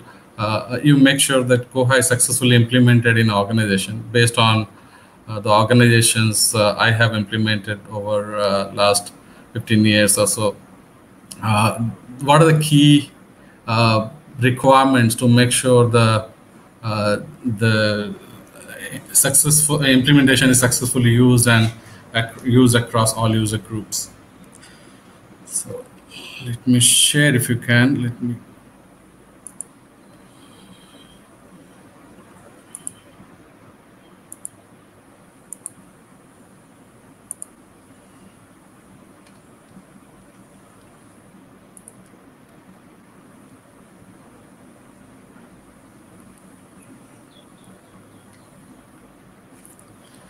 Yeah, so just few important points I wanted to note, maybe a few minutes, just 3 slides.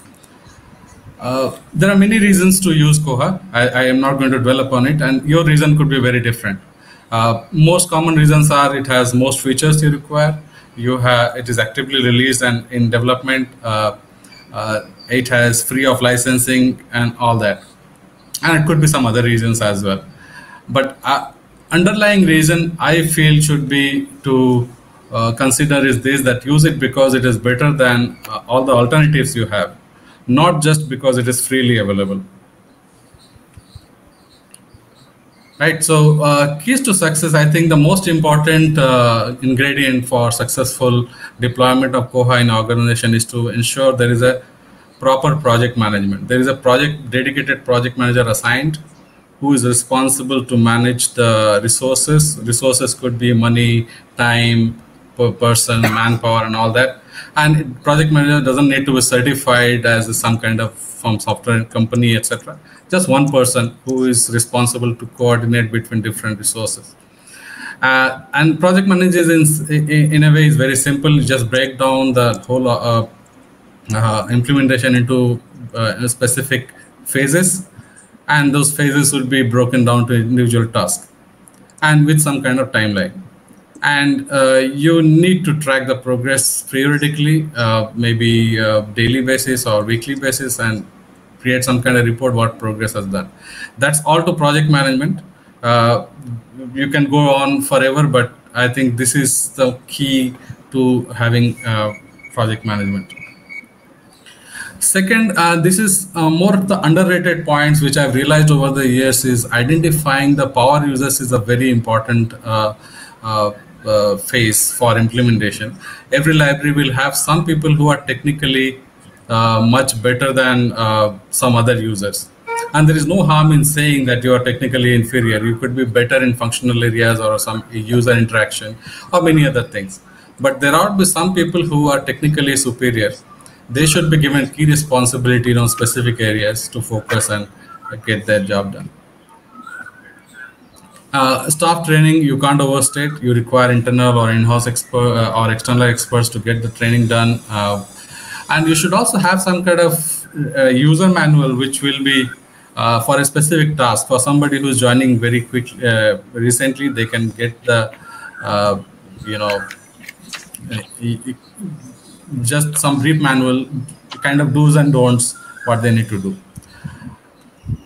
And quality data migration is very important for if you're moving from one library to another, and this can be another talk in itself. It's quite large in terms of the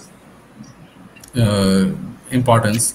But you can always use the opportunity to clean some data which you could not do it on a previous system. Yeah.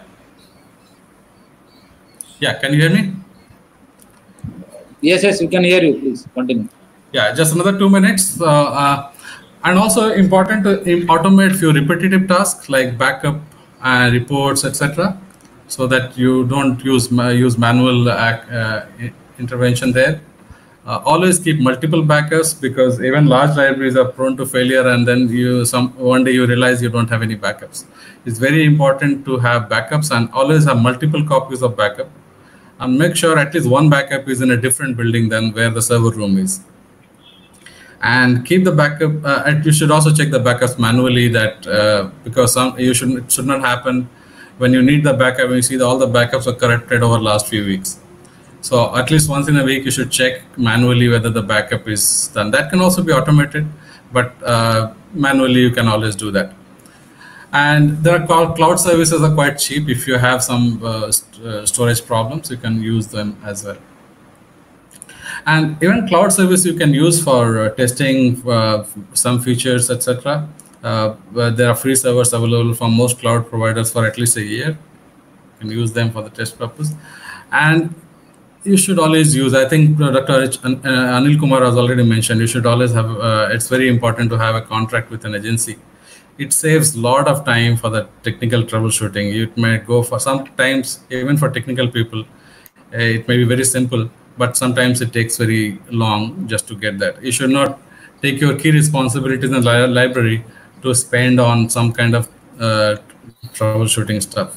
You should focus on more user experience, and it is in the long run much cheaper than having a full-time staff to manage the whole thing.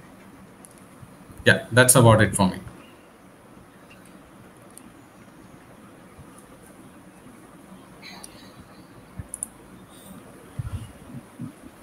Over to you, Vibhuti. Yeah. Thank you. Now, Professor Mukhopadhyay joined. So please continue, sir. Professor Mukhopadhyay, please. Up to what point I was there? You are going to show the PPT. Documentation. Right from the beginning. Yeah. Now, please report me whether you can see this or not. Yeah, now it is clear. This time it is very clear. No problem.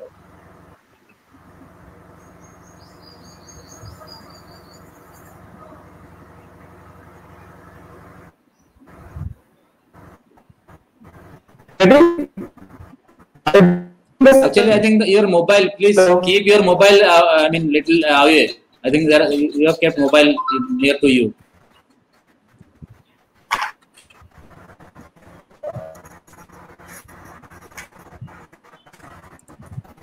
Are you getting my PPT?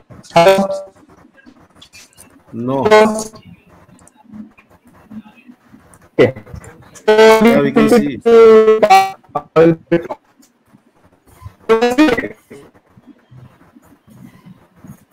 Yeah, hello.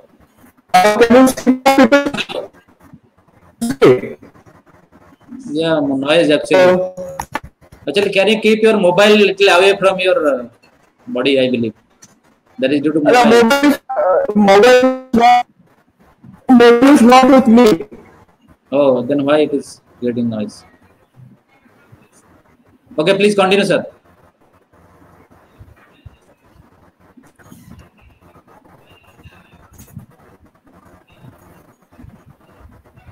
Sir, continue, please. Once more, he disconnected. Okay. Now I think I'll invite next speaker, Mr. Amit Gupta, please. Amit is quite active in development of the Koha. So there are I have given some question, but I think there are some other question like what are the contribution from India in the Koha, because you are active in since I think many years, and how to encourage other Indian developer to contribute the Koha. And some libraries have customized Koha, because you are also part of the customizations of many of the libraries. So how they should how they should be encouraged to contribute to the Koha community. So can you please put some light on these points, please? Yeah, hi, good afternoon all. Thanks for giving me the chance. And from my point of view, first we need to create the Koha community group specific for India. Fine. So I have seen some group in US also and Italy also. So they are organizing monthly meetings. So maybe we need to create the Koha community group for India. Then maybe someone take lead to the group and maybe create some mailing list or maybe some forum. Then maybe Indian developer can also join the group. Then we will do some maybe monthly meeting, and we can encourage other people also, so how they can join, then how we can need to guide how they can do bug fixing, and how they can write a maybe new enhancement or maybe feature or maybe bug in Bugzilla, then how they can do the answer of the in the Koha community. If suppose someone maybe raising some issue or maybe facing some issue, then we need to give some training how they can contribute to the Koha community code base. Fine, 1 minute. So we can guide maybe developer also, so how they can join the IRC meet, then maybe share their thoughts on the IRC, and maybe share their thoughts on Bugzilla, maybe to give the different features. And maybe in second part, maybe you are saying some library have customized Koha for their own local use. So we need to encourage other library or maybe other developer, if they did some internal development. Maybe if suppose new Koha version will come, so they need to write the patch again, or they will stick to the specific version. We need to guide them. You need to come across and post your maybe feature or maybe bug on the Koha community, and try to publish their design on the Koha community or Bugzilla. Then other people can also see and guide them how you can write in better way, or maybe how you can write your code in maybe in more better way, and take feedbacks from others, and they can get the more exposure. Amit, I had a question. Yes, sir. Can I ask? Yes, sir. Yeah. As a vendor, as a startup, and as a company which supports Koha in India, what are the challenges that you generally face?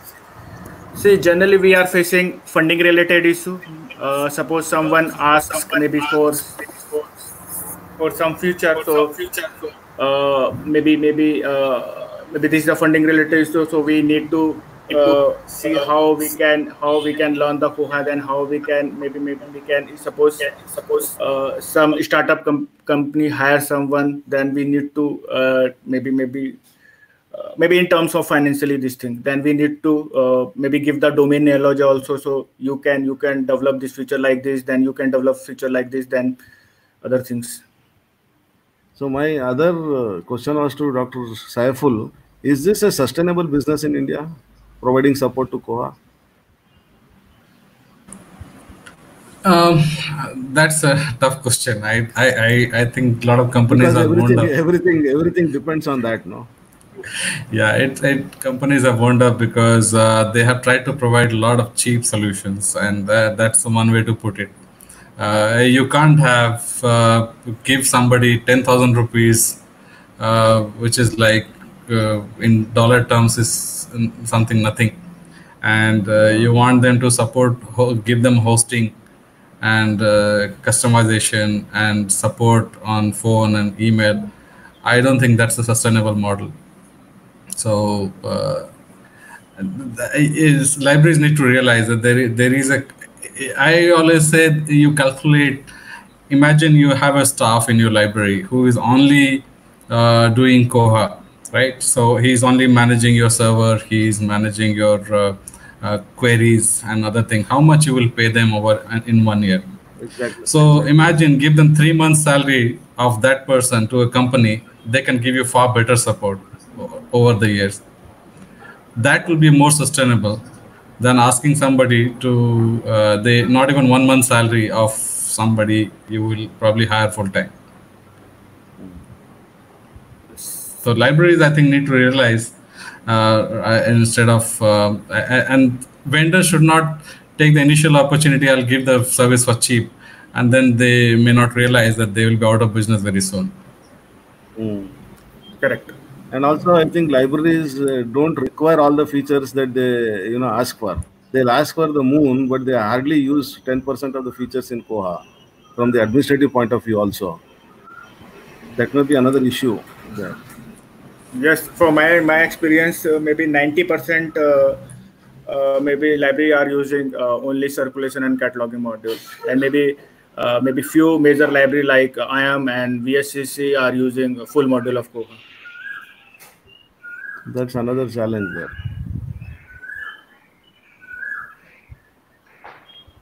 Yeah, Vibhuti.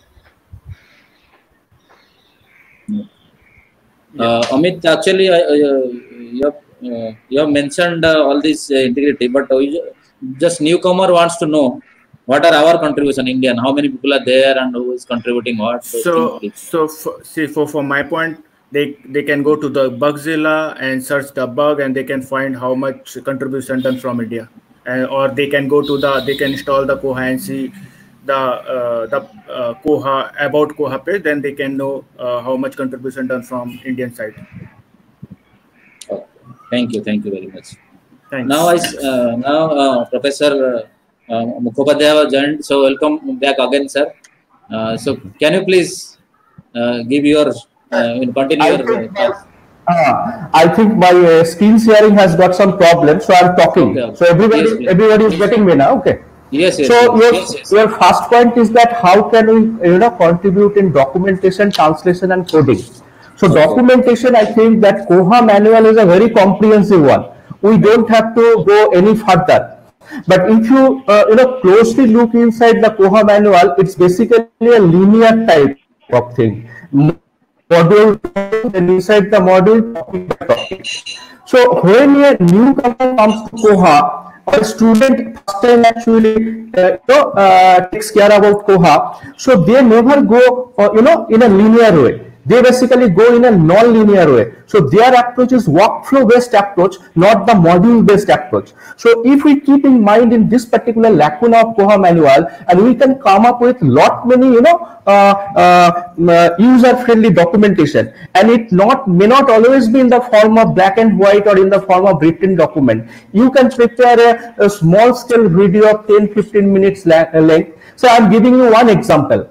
So when you are utilizing Koha, the acquisition module, the first time you have to define the default currency.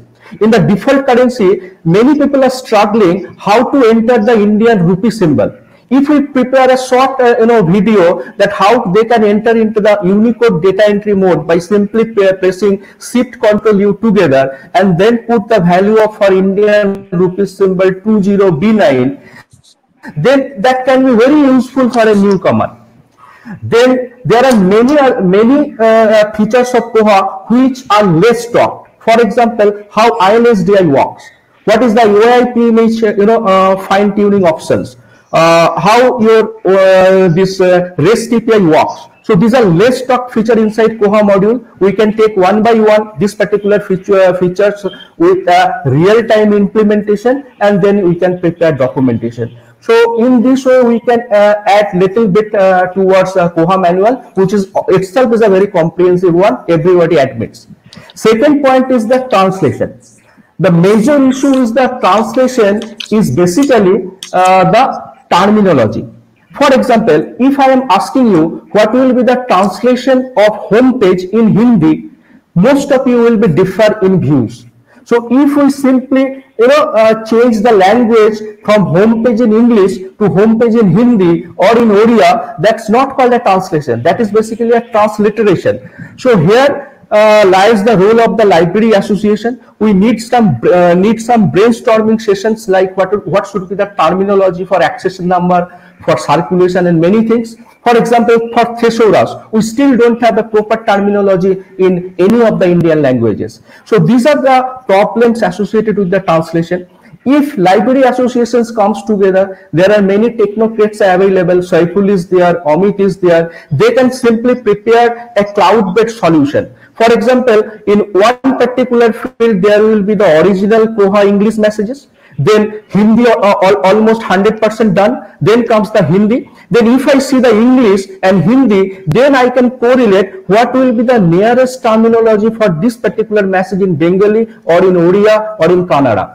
So in this way, we can come up with the in one fine morning with all 22 constitutionally recognized language interface in CSV file, and I am sure Koha developer, if they got that particular CSV file in one fine morning, they can come up with all 22 language translation in Koha. So major issue is not the converting the message into the local language, converting the terminology into local language. Now comes the part of the coding. If you consider coding part or if you look into the development of LIS open source software in foreign countries, most of the lead developers are dual degree professionals.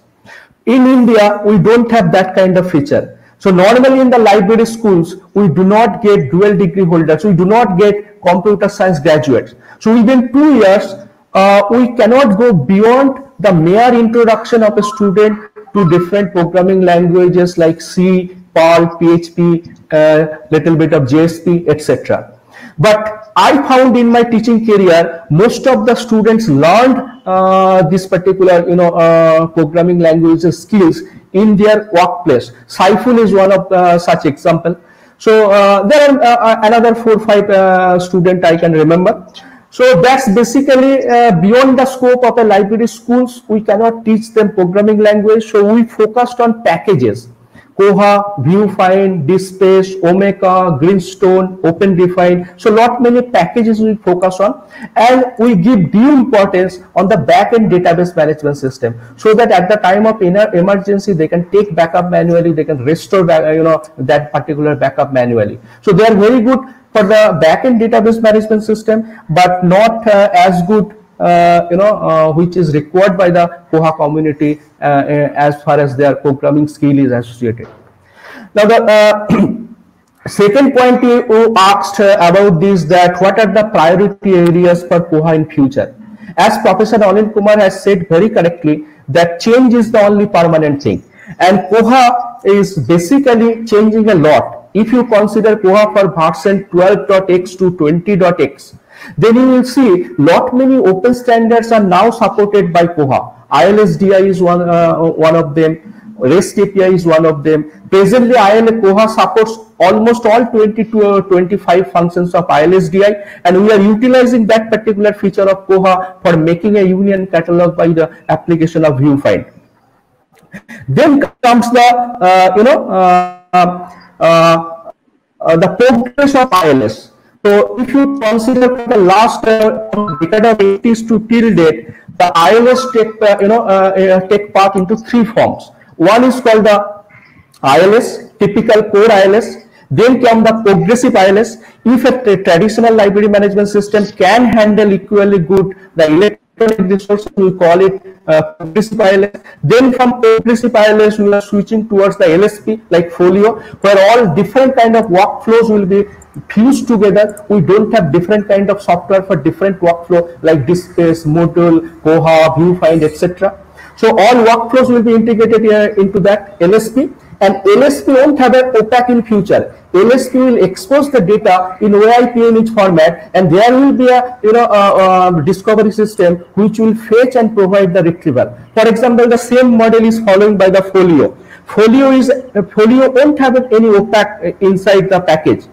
Rather, it is actually opening up the data over OIP image to various discovery system. Recently, Viewfind community got a project from EBSCO how to create the driver between Folio and Viewfind.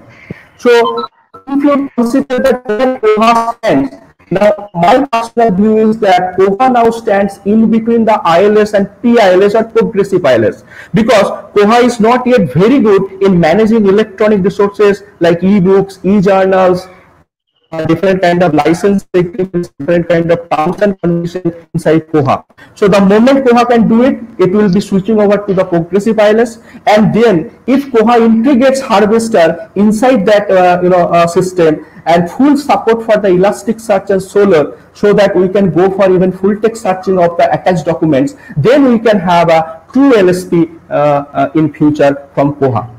So another one, you said that open source consortium for India. Yes, that is very much possible, and I think that is the need of the time, where voluntarily or informally many libraries will come together, and there will be one council of experts who will discuss the proposals given by individual librarian. That will be vetted. 50% of the cost will be borne by the library who is proposing it, and rest for 50% of the cost will be borne by the members, so that responsibility lies together.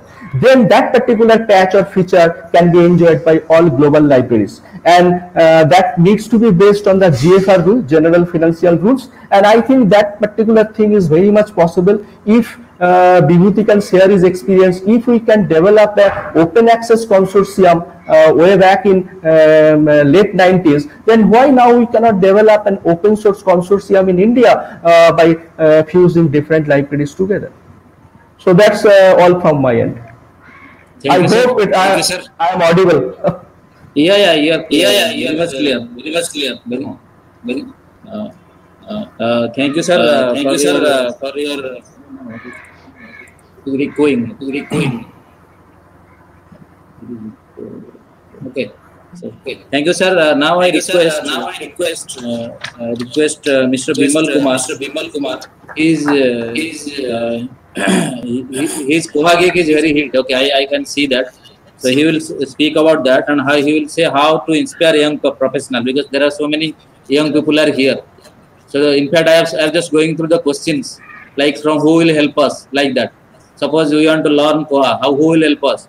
Then if we have any problem, who will help us? Like that, I was just going through some of these questions. It has been running through the YouTube live. So I think you will be able to answer these questions, and how LIS professionals participate in the global community. So these are two questions, and please share your experience and your feelings for the Koha. Okay, good afternoon. Our young library professionals are very smart, but they need to change their learning culture. Am I audible? Yes, you are audible. Okay. They have to change their learning culture to adapt or work with any open source software projects. I mean, not be a programmer or not like, just participate with the project and assist the project. Many library professionals have no idea about how an open source software projects works. They still tangle with the workflow of a proprietary library software. And in the case of Koha, there frequently a lot of changes is happening. A lot of releases is going on. Once installed, they think that after 2 or 3 years, a new version will come, and they do not update the latest one. And with all other aspects, while implementation of Koha, they have no idea about how to select hardware, other accessories for Koha. They need a good orientation regarding the software and its open source software workflow and the selection of hardware. And they are not keen on keep in touch with the changes happening in open source software projects. Another thing I have noticed that they are not active in groups. For example, there is a group in Facebook, Koha users, but many people join and they have no patience to using how to know about this group.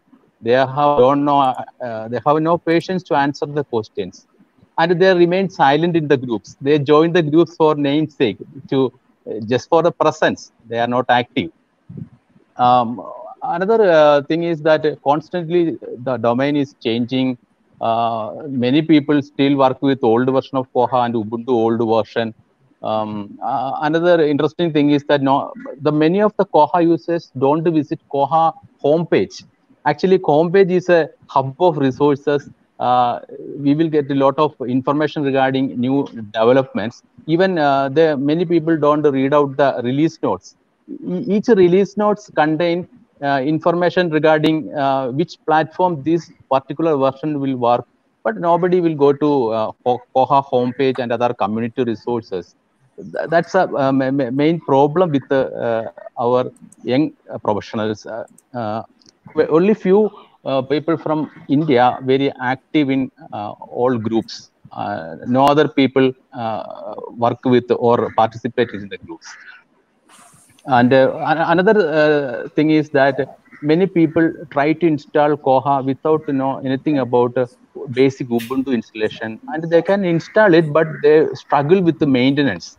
And my opinion is that if library professionals don't spend too much time for installation and other things, if you have no technical skills, we have to leave it to the experts. And we have to spend too much time from some innovative services from library to users. Another thing is funding. We have spent a lot of funds spent in India for higher education, but no agencies have provision to invest spend some money for open source software development. In other countries, many features supported by many libraries, but we have no provision. But we need to make some provisions to funding for some develop new features. And many, for example, many service providers in Koha, they seeking funding for many new features. The same way, our institutions, universities or other institutions can provide some funding to enhance the existing things or develop new features. And my main point is that we need a good orientations regarding this open source project and other things to entire library professionals. Only library professional organizations can do this thing very effectively. I remember a session organized by West Bengal Library Association for a Koha summit. There, Indranil Das Gupta handled a session very well. What are the things going behind open source project? I wish such projects will be very informative to library professionals. They will get an idea of how things works, and then they can familiar with the things there, how to make use the community resources, how to participate in the project, and how to give some suggestions to improve. That's all I would like to share with you. Thank you, Bimalji. Thank you very much for your inspiring talk with your practical experiences. So all speaker have already told, I mean, whatever they want to say. So now we have another special guest. There is one thing. Sir. I wanted to add one thing, that all IIMs have come together and they are creating a union catalog on Koha. And this project is led by IIM Bangalore. Okay. This is outsourced to, again. So my point is, you need somebody to, as Saiful said, you need a professional organization to support your development.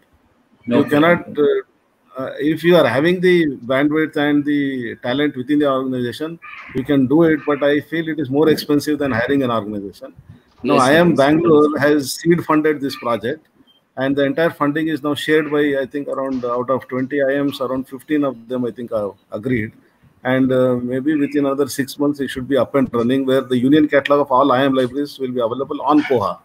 And within IIMs, there are different softwares. Mostly it is Koha. There is also VTLS and I think other software.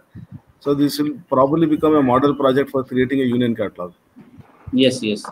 Now we are ending the, first round. Okay. So now we have a surprise guest. Okay. Now we have a surprise. I call him a surprise guest. So he will join with us. He is Indranil Das Gupta from Kolkata. So we missed him because of the Amphan and all. We could not able to connect him. So welcome Indranil Das Gupta for joining with us. I think you are listening to all our speaker and all. So could you please share your thought on this program on how to go about Koha India sustainable. I mean that topic. Indranil, please. Okay. Okay. Am I audible? Yes, yes, you are Yes, audible. yes. Okay, great. Thank you, Dr. Sahoo, and greetings to everybody who's watching and the panelists. You are a surprise guest. Okay. A lot of the discussions. Indranil, I just want to say that you are surprise guest. Okay. So, okay, please. Please continue. My mic is not muted now. Yes, please.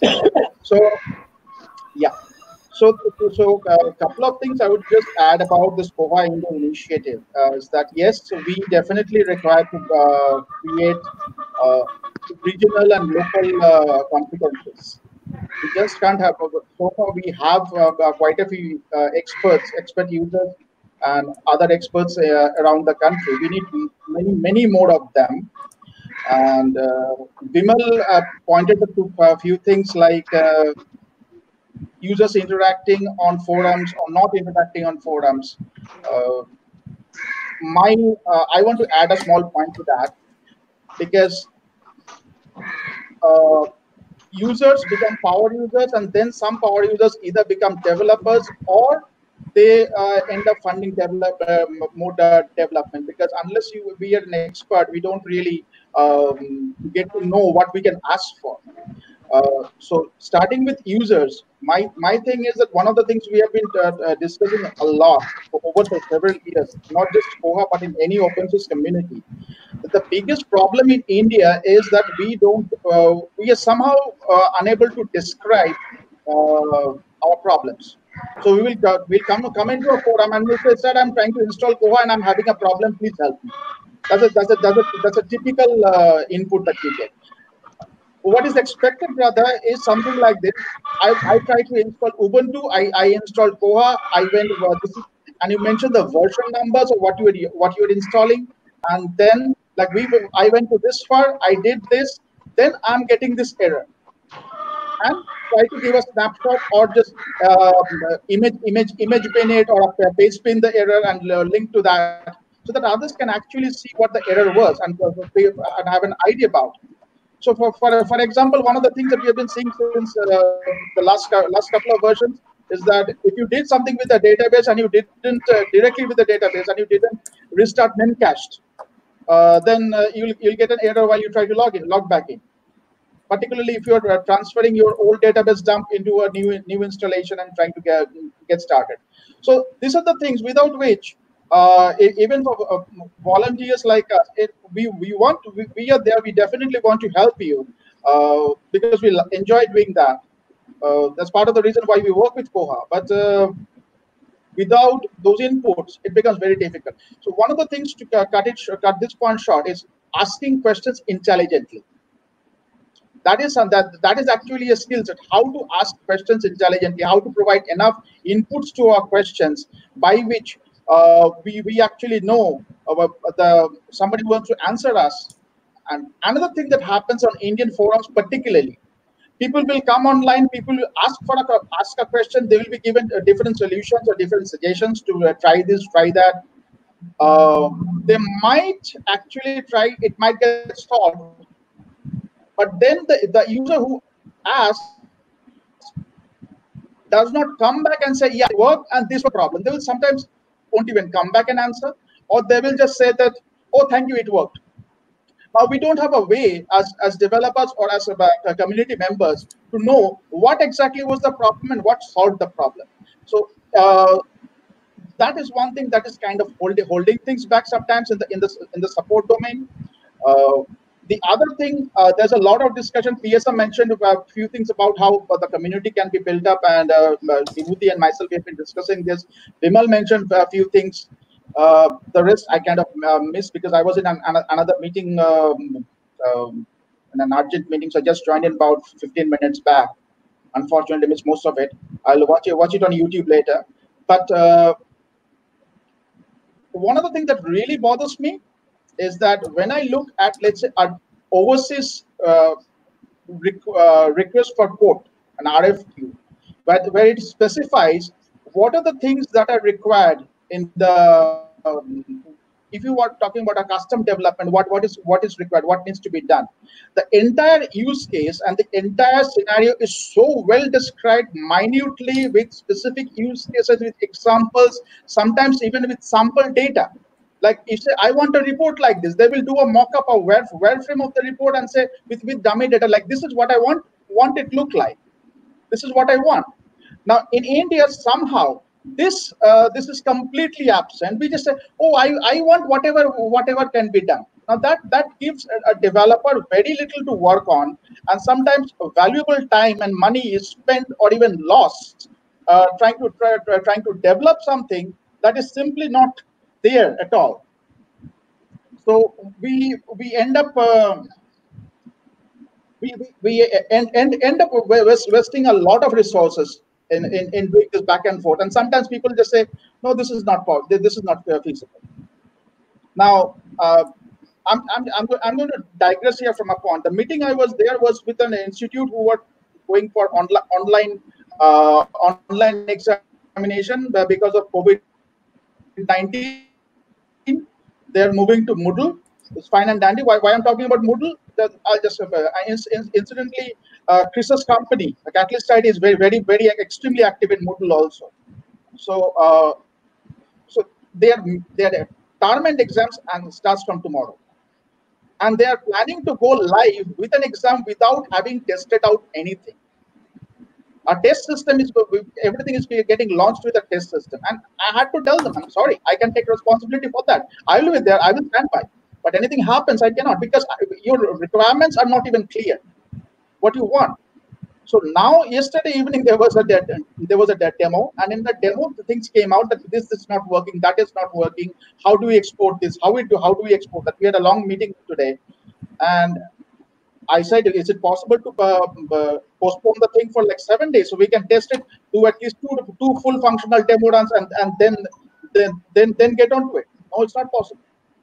Unfortunately, this is a scenario which is not very different when it comes to Koha development in India. These are the things we need to change. Just like, and this actually has a direct tie-in with my first point, that we need to answer questions intelligently. We need to answer better questions. We need to ask better questions so that we get better answers. And with better questions, we then get to a point where we can generate better specification for our requirements. Like a lot of people talk about in-out get register, something that's been crowdfunded and has been lying with me for several years now. I probably will be pushing it out by the end of this month. So the reason I've been reworking the whole thing, because originally when I started working on that point, it was about only a barcode-based system. Now with COVID-19, we need contactless IDs to work as well. I don't want to touch I don't want to touch a surface. Somebody might want a biometric, but again, biometric is not safe in a COVID-19 scenario. So contactless and NFC cards, if we have a system like that, can that talk to my attendance system? So can we have something like that on NSIP, or taking that, just like you do a self checkout?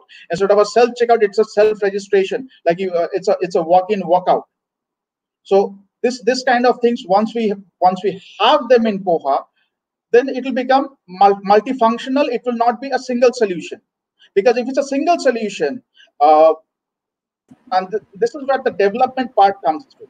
When I say, if you develop code, put it in the open source, put it in GitHub, put it on GitLab, put it into the Koha Bugzilla. Even if it does not get approved, the approval process is pretty tough. It's getting tougher by the day. But even if it doesn't get approved, it is there. People know that there an effort and a piece of code exists. So the biggest thing is that, and if your code goes through into Koha, the biggest advantage, because a lot of money is being spent across India to get custom features and functionalities developed in Koha. It's not that in India we are not spending money. We are spending a lot of money. But those are getting tied up into silos, separate silos, which don't see the light of the day. As a result of which, if the user wants an upgrade, he or she is basically tied into the same vendor, because no one else has any idea about that code. So the code is tied. Indranil, actually, Dr. Anil Kumar will leave now because he has to go to some other places. So, Okay. Okay. okay. Sir, can he see some? I mean, say something, and because he has to leave the activity, so he has to go somewhere. No, first of all, apologies, Indranil. I need to go for another meeting. Not at all, sir. I thought the discussion is quite good, and there is potential for creating the consortia that Professor Mukhopadhyay has proposed. It only requires sort of voluntary support from large libraries who can actually get into the network, because they are people who have the collections, they have the resources, they can create union catalogs, they can also have some budgets for funding. My only suggestion to my fellow colleagues, it may upset a lot of open source people, is we need support systems. You cannot do it in-house. Open source doesn't mean free. And when you're implementing a system, you need the help of some experts to get it done. Therefore, once we say open source, we should not assume everything is free. And there is a cost for everything, right? And there are good players here. Maybe they can still improve. I would prefer a better ecosystem where there are more professionals. From the library point of view, the disadvantage is we have not been professional enough to understand the costing properly. We ask for 10,000 rupees, 20,000 rupees AMCs, which you pay peanuts, you get monkeys. Pay properly, get good organizations who are capable of doing it. From the community, sir, how do you go? How do we create, sir? You just please guide us. How do we do? I mean, go about this consortium or group? You can form and who will take the lead? Okay. See, I volunteer. You want me to help in any way? Please tell me. Okay, then we'll have another meeting and we'll decide that one, sir. Definitely, whatever help you want, because when Koha we implemented in 11-12. After that, we are getting a number of people who come and see the implementation here, because we are using most of the modules, 95% of the modules we are using. So people come here. In fact, I have librarians who come and stay for a week, look at the modules. In addition to ILMS, they look at other technologies. So like that, we should be able to help people to come, see, then implement it.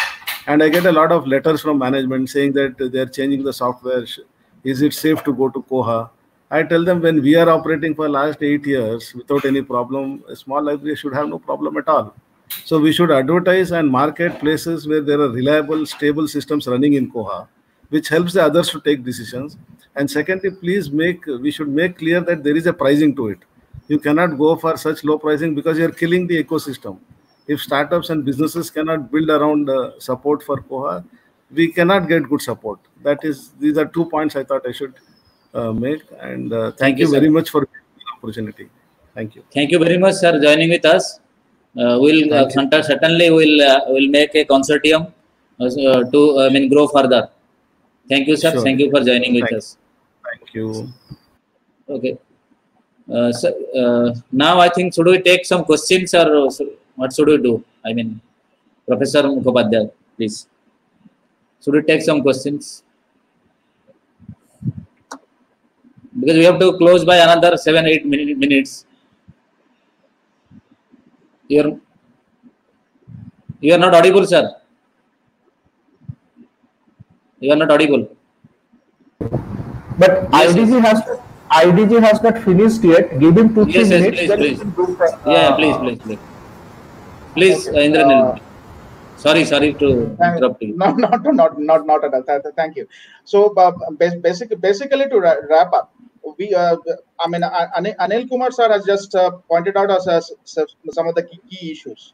Yes, we need to develop a better ecosystem, because unfortunately, if you go to the Koha community website, India on a global scale has the largest number of listed paid support vendors, and yet the least amount of contribution country-wise into Koha code base. This is the sad fact of life, and I'm also I also have a lot of blame on that. I don't say I'm completely blameless, but basically, beside myself and Amit here, nobody else has pushed any code into Koha right now for several years, and I haven't done for at least 3 years now. So, because to me, from a very personal perspective, do I run a business to put bread and butter on the table, or do I do Koha development? Because the Koha development, it simply doesn't pay enough for me to survive and sustain. while providing support, providing implementation, providing hosting, actually allows me to pay my bills. So unless I can generate the surplus, it becomes very difficult as a developer to do those things. But still, I would definitely be wanting to put more in, and so I try to support the way I can, like providing students with free demo systems on which they can come in and practice for 15 days or 20 days. Because Bywaters does a fantastic thing. Bywaters provides this for free, but the problem with Bywater systems is that they are refreshed every six hours. So they can't really test out check-in, check-outs, or mail and messaging and other notification areas, which might sound like very small issues, but ultimately those are the functional issues that a librarian faces. Sir, my mail is not going out. How do I format? I only getting one item. All my items are not showing in my email. So these things that they need to try and learn. And unfortunately, these are the things that none of the library schools are really teaching. They're teaching cataloging, they're teaching mark frameworks, they are teaching maybe serial control to an extent. But the other nitty-gritty is the actual maintenance of the system, how to keep them running, what we call business continuity. That is absolutely not there. So yeah, we need to look and focus on that, and I'm sure that this will come through. So Vibhuti, I think I'll cut myself short over here and get on with the Q&A. PSM, please go ahead. Thank you very much. I think we have already 1 hour, 1.5 hours almost we have completed. So there are so many questions. In fact, Chris has already answered many questions. What we'll do, we'll have another, like not this kind of webinar, but we'll have another discussion to to make a consortium. And I think Bimal has already given that he is helping, and other people like Indranil also told. And there are some of the other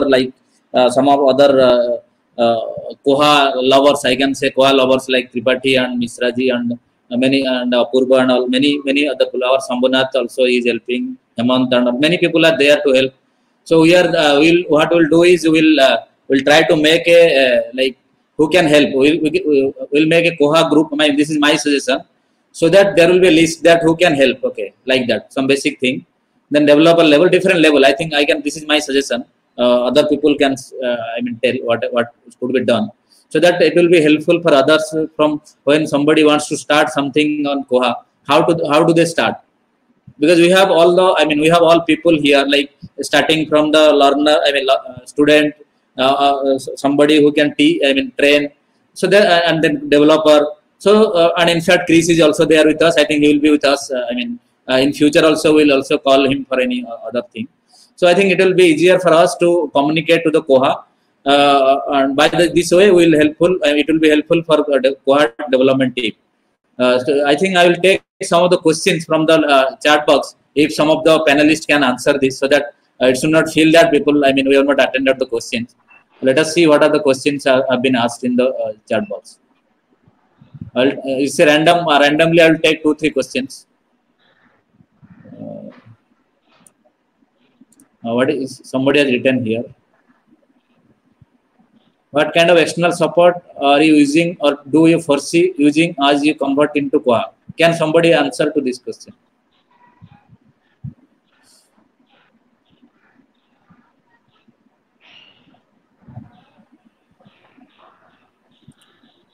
Amit, can you please answer this question?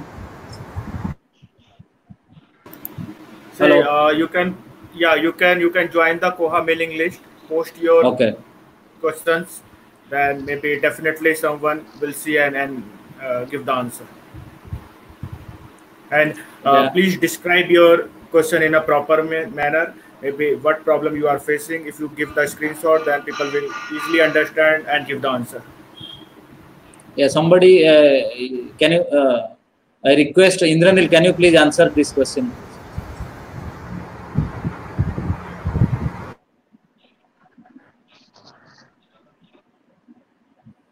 It is not audible, Indranil.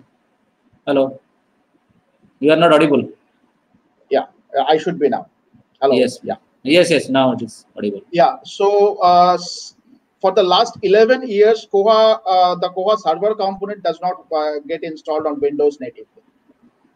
Now, when people ask about it works only on Koha, a lot of people will come and tell me, no, I have installed Koha on Windows. What they usually mean is Koha installed on a virtualization platform running on Windows. That works, but native installation is not possible simply because of some of the Perl modules. They have a requirement. ActiveSys Perl or Strawberry Perl will not cater to that.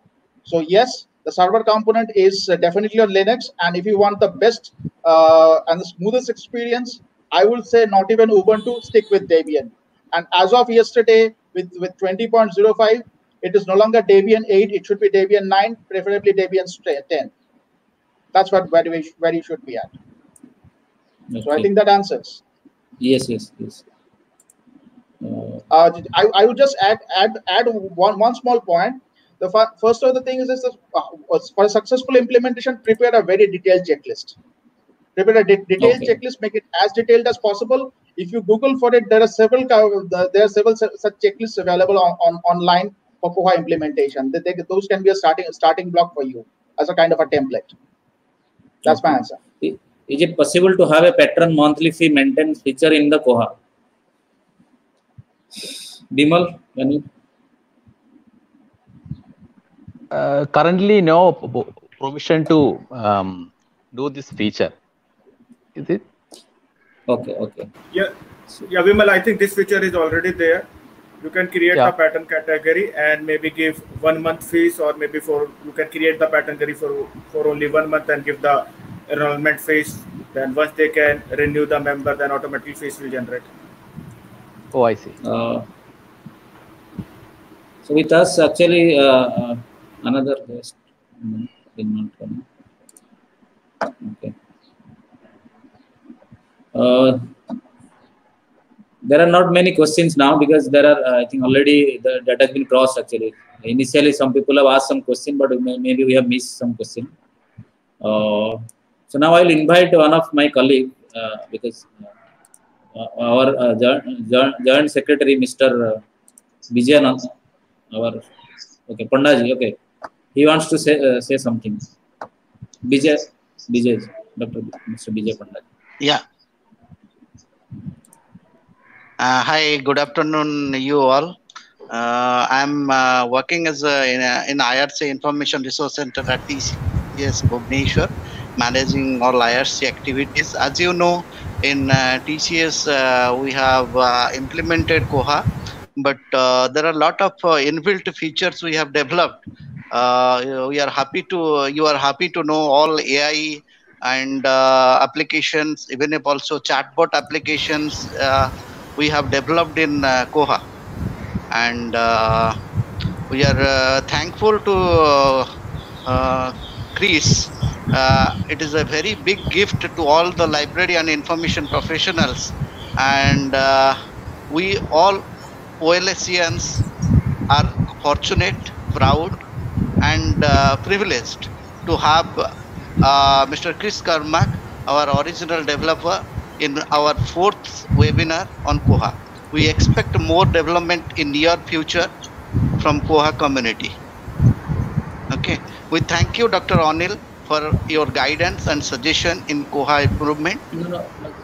And we thank you, Dr. Mukhopadhyay, for your valuable input on Koha.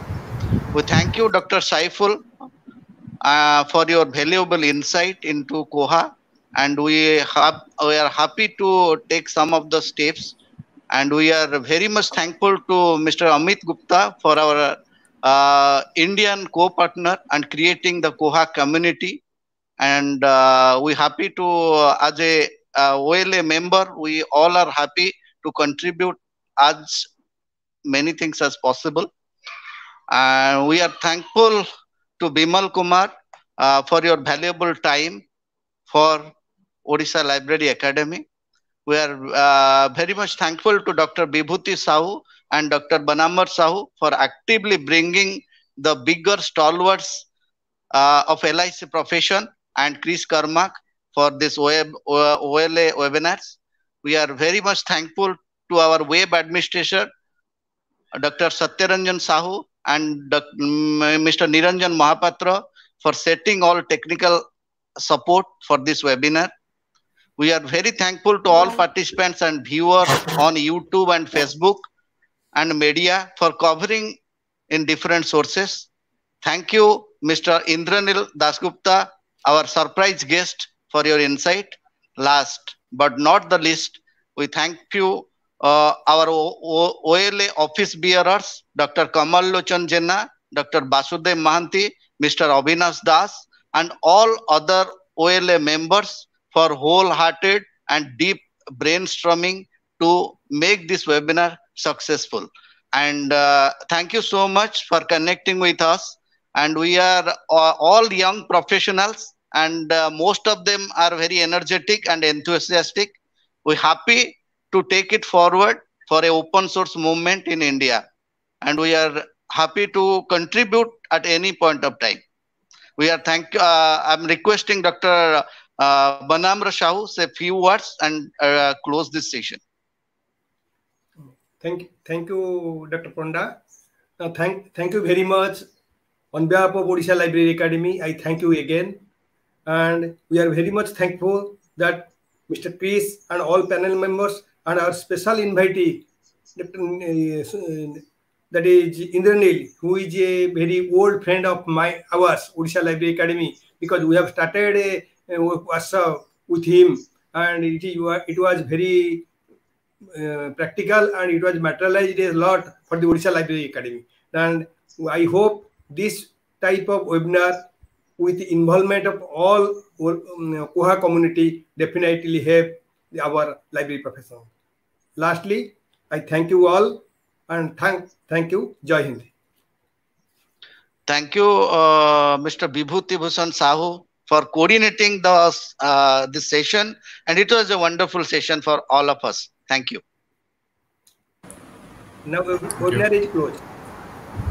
Okay. Thank you. Thank you.